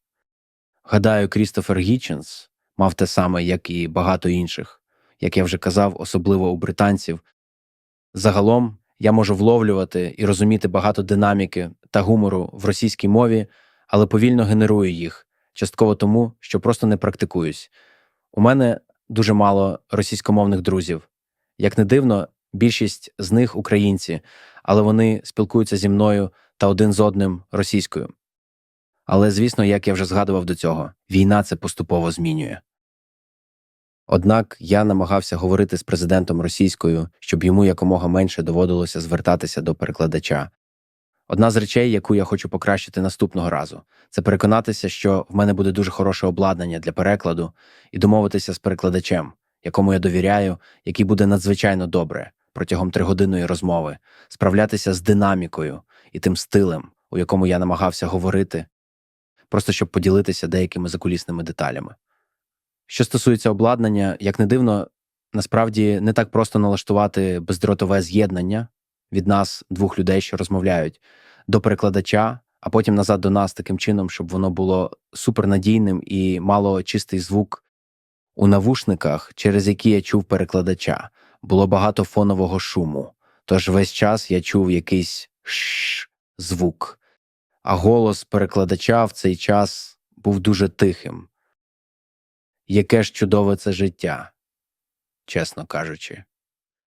До того ж, його переклад часто був неповним, принаймні для мене, тож мені доводилося постійно складати ці шматочки пазла. Але, знову ж таки, це спрацювало, і сподіваємось, що наше постійне переключення мов і метадискусія про мову дали добрі інсайти щодо складності цієї боротьби за ідентичність та суверенітет України. За кулісами, поза мікрофоном, неформально, президент Зеленський був веселим, вдумливим і просто доброзичливою людиною. І справді, вся команда була просто чудовими людьми. Це був досвід, який я ніколи не забуду. Після того, як розмову було записано, наступним викликом було перекласти все це та озвучити, і зробити це супершвидко. Ось ці слова, які я зараз промовляю, мають бути перекладені та озвучені українською та російською мовами. Eleven Labs були дуже корисні тут, особливо в тому, щоб оживити голос президента різними мовами. Але навіть більше Вони просто неймовірна команда, яка надихнула мене та всіх, хто був залучений. Будь ласка, підтримайте Eleven Labs. Вони велика компанія та чудові люди. Переклад – це дещо інше, ніж перетворення тексту в мову, і він був зроблений частково штучним інтелектом, а багато – людиною. Саме той факт, що ми постійно перемикалися між 3 мовами, став справжнім викликом. Тож є 6 переходів, які потрібно було зробити. Англійська на українську та російську, українська на англійську та російську, а потім російська на англійську та українську. Безперервно, речення за реченням, іноді слово за словом. І кожну комбінацію перекладу з однієї мови на іншу найкраще виконує фахівець, який спеціалізується на такому виді перекладу. Тож це був прекрасний хаос. Весь цей процес. І на додачу до всього цього, хороший переклад – це суперскладно. Наприклад, я читав і слухав багато творів Достоєвського, як англійською, так і російською, і вивчав процес того, як ці книги перекладали різні перекладачі. Ви можете витратити тиждень, обговорюючи, як добре перекласти одне важливе речення. Звичайно, в цій ситуації у нас немає тижнів. У нас є години на все це. Одне, про що я шкодую, це те, що я не приділив достатньо часу найму та відбору хороших перекладачів, особливо з російської та української на англійську. Я вважаю переклад мистецтвом, тому пошук хорошого перекладача, який добре з нами спрацюється, це процес, який потребує більше часу та зусиль. Я буду більше цим займатися цього місяця. До речі, у нас невелика, але чудова команда. Якщо ви хочете до нас приєднатися, приходьте на alexfriedman.com/hiring. Якщо ви захоплені своєю справою, наполегливо працюєте, і всім у команді приємно працювати з вами, тоді разом ми зробимо щось епічне. Ми будемо раді працювати з вами. Як я вже казав про Eleven Labs, мало що в житті таке ж класне, як можливість наполегливо працювати з неймовірною командою, над місією, якою ми всі захоплені. У будь-якому разі, я, ймовірно, проведу ще кілька інтерв'ю російською мовою. У мене є давня мрія взяти інтерв'ю у математика Григорія Перельмана, але є й інші. Я також працюватиму над покращенням всього процесу, як з точки зору обладнання, так і процесом перекладання для проведення розмов іншими мовами. Бо є багато таких, які я хотів би зробити мовами, якими я взагалі не володію, як от китайська, мандаринська чи іспанська, арабська, хінді, португальська, французька, німецька. Я сприймаю мову як бар'єр для спілкування між людьми, так і портал для розуміння духу тих людей, які об'єднані цією мовою. Це все дивна і прекрасна головоломка, і я просто радий мати можливість її досліджувати. Добре. Мені поставили запитання про те, як я готуюся до подкастів. З часом це еволюціонувало та розширювалося все більше і більше. Є деякі подкасти, до яких я готуюся сотні годин. Якщо говорити мовою ши, то спочатку я треную стійку фонову модель, споживаючи якомога більше різноманітної інформації на цю тему. Багато в чому це зводиться до вибору джерел з високим рівнем сигналу, будь то блоги, книги, подкасти, відео на Ютубі, колишні акаунти, Векс тощо. Для цієї розмови з президентом Зеленським, наприклад, з лютого 2022 року я поспілкувався з сотнями людей на місцях. Я прочитав на Kindle або прослухав в аудіоформаті близько 10 книг повністю, а потім проглянув ще близько 20. І я не маю на увазі книги про Зеленського, хоча він і з'являється в деяких з них. Я маю на увазі книги, де ця розмова була постійно в мене на думці, поки я їх читав. Наприклад, я прочитав «Червоний голод» Енн Еплбаум. Вона про Голодомор. Чи має це пряме відношення до Зеленського? На перший погляд, ні. Але це ніби продовжує переплітати структуру мого розуміння наших людей, історії регіону. Але для мене справді важливо читати книги, в яких висловлюються різні точки зору. І я завжди намагаюся розрахувати упередження, під яким діє автор, і враховувати це у своїй голові, коли інтегрую інформацію. Наприклад, книга Енн Еплбаум «Гулаг» дуже відрізняється від архіпелагу ГУЛАГ Олександра Солженіцина. Перше – це суворий, всебічний історичний звіт. Друге – це літературний, психологічний і особистісний портрет радянського суспільства. Обидва, на мою думку, є надзвичайно цінними. Що стосується упередженості, то хорошим прикладом є «Злет і падіння Третього рейху» Вільяма Шерера. Вона сповнена упереджень. Але він був там, і, на мою думку, він написав, мабуть, одну з найкращих якщо не найкращу книгу про Третій Рейх за всю історію. Але, як я вже казав, у ній багато неточностей та упереджень. Ви можете прочитати про них в інтернеті, якщо хочете. Але моє завдання в цьому випадку, та й у всіх випадках, полягає в тому, щоб скоригувати інформацію на основі мого розуміння упереджень автора та брати мудрість з тексту, де вона може бути знайдена, відкладаючи неточності в умовний смітник історії. Тож, читаючи, я записую свої думки, коли вони виникають, завжди шукаючи глибшого розуміння людської природи. Якщо я сиджу за комп'ютером, то записую їх у Google Doc, іноді використовую Notion або Obsidian. Якщо я не за комп'ютером, то використовую Google Keep. Наприклад, якщо я слухаю аудіокнигу і біжу вздовж річки, і мені спадає на думку гарна ідея, я зупиняюся, думаю кілька секунд, а потім роблю голосове введення нотатки в Google Keep. До речі, слухаю аудіокнигу на швидкості 1х. Стара школа. І зрештою, я отримую гігантську купу думок і нотаток, які переглядаю, щоб освіжити пам'ять. Але здебільшого я їх просто викидаю. Це процес побудови фонової моделі. До речі, великі мовні моделі стають дедалі кориснішими організаційних цілей. Але для мене вони поки що не принесли користі, і я справді багато намагаюся використовувати їх для вилучення або генерування ідей. Повинен зазначити, що моя пам'ять на конкретні факти, імена, дати, цитати жахлива. Те, що я добре запам'ятовую, це ідеї високого рівня. Так вже працює мій мозок, на краще чи на гірше. Я розумію, що іноді забування всіх деталей та слів, потрібних для вираження цих деталей та ідей, робить мене спрощеним і навіть непідготовленим. Це не так. Але таке життя. Ми повинні прийняти свої недоліки та жити з ними. Окрім книг, я також слухаю багато подкастів та відео на Ютубі, де люди обговорюють цю тему. Отже, для епізоду про президента Зеленського я, мабуть, прослухав сотні годин матеріалів від його прихильників та і різноманітних критиків. Знову ж таки, я вибираю, кого слухати не на основі їхньої точки зору, а на основі СНР, співвідношення сигналу до шуму. Якщо я регулярно отримую ідеї від людини, я продовжуватиму її слухати, незалежно від того, погоджуюся я з нею чи ні.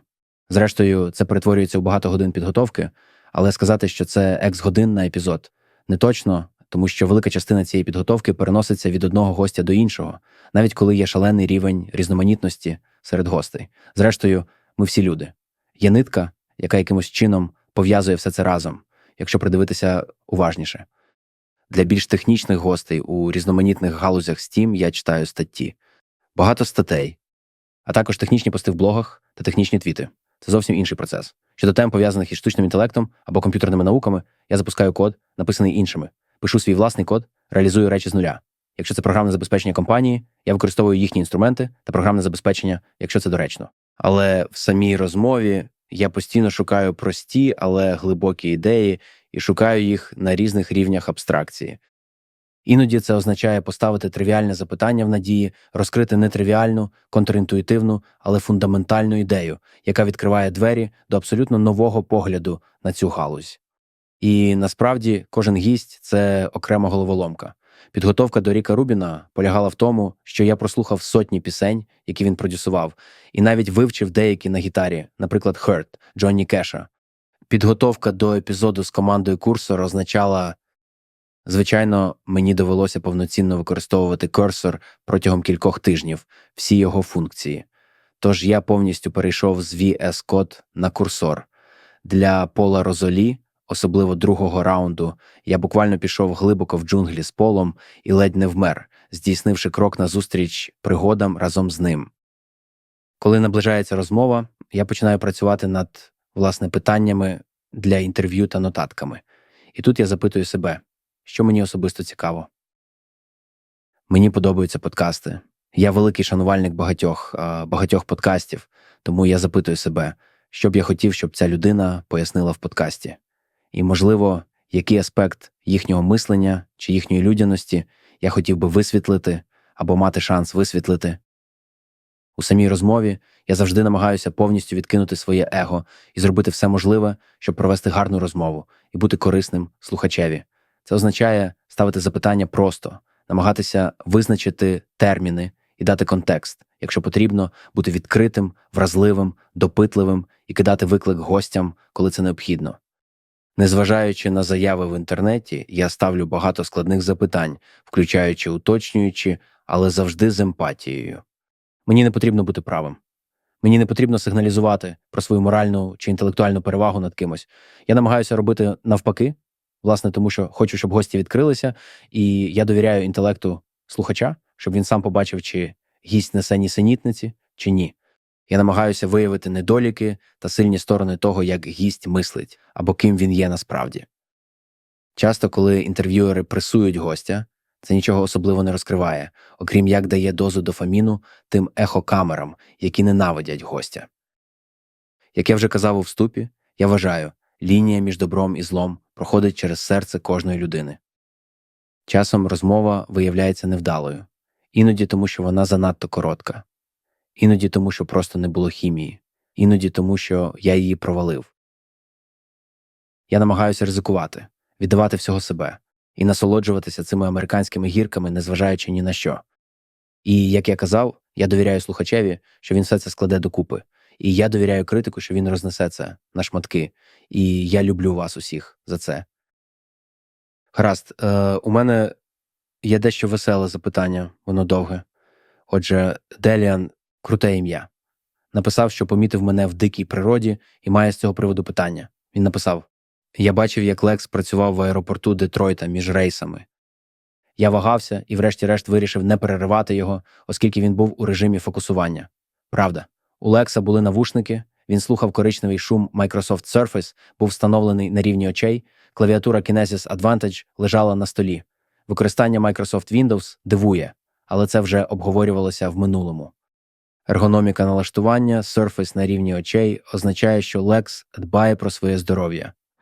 Але аномально велика клавіатура Kinesis Advantage здається таким тягарем для перевезення по аеропортах, що я не можу не запитати, чому Лекс проходить через усі ці клопоти, щоб носити цю абсолютно величезну клавіатуру з собою як ручну поклажу. Вона ж ледве поміщається в рюкзак.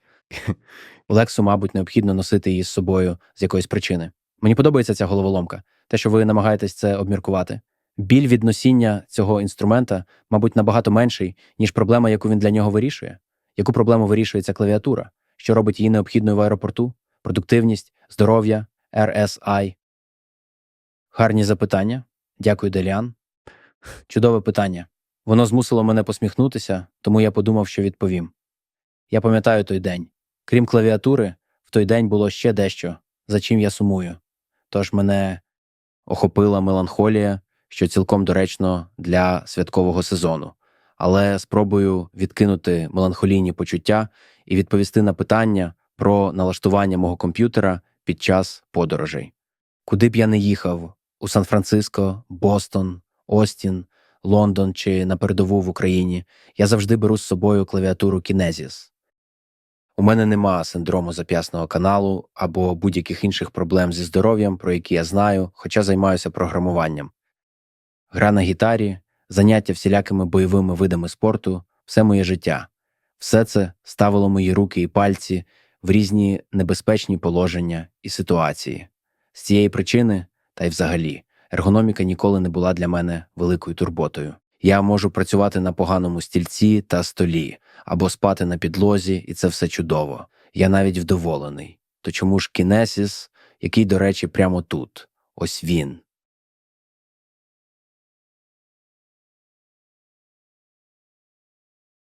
Мені треба було про це подумати. Ваше запитання змусило мене замислитися. І я сподівався, що, відповідаючи, я відкрию правду на багатьох рівнях.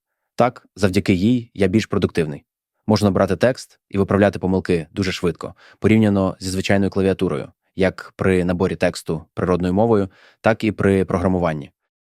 Я роблю це настільки швидко, що я відчуваю, що можу вільно мислити без фізичних перешкод і всіляких обмежень, пов'язаних з рухом пальців. Швидкість передачі даних у термінах Neuralink достатня, щоб я не відчував жодних когнітивних труднощів. Але, можливо, справжня відповідь глибша і чесніша і полягає в іншому. Я використовую клавіатуру Kinesis вже більше 20 років, тож, можливо, це як одна з тих історій кохання. Коли хлопець і дівчина кохають одне одного. І ти намагаєшся піти, бо щось не клеїться. Але щоразу, коли ти йдеш, ти запитуєш себе, чому. А потім ти розумієш, що коли ви разом, твоє життя сповнене простих радощів. То який сенс йти? У чому сенс життя, якщо не тримати поруч речі, які приносять тобі радість? Як ця клавіатура? Вона приносить мені радість. Це погана метафора, можливо, занадто антропоморфізована, але я ніколи не обіцяв хорошої. Я як дешевий мотель під час подорожі.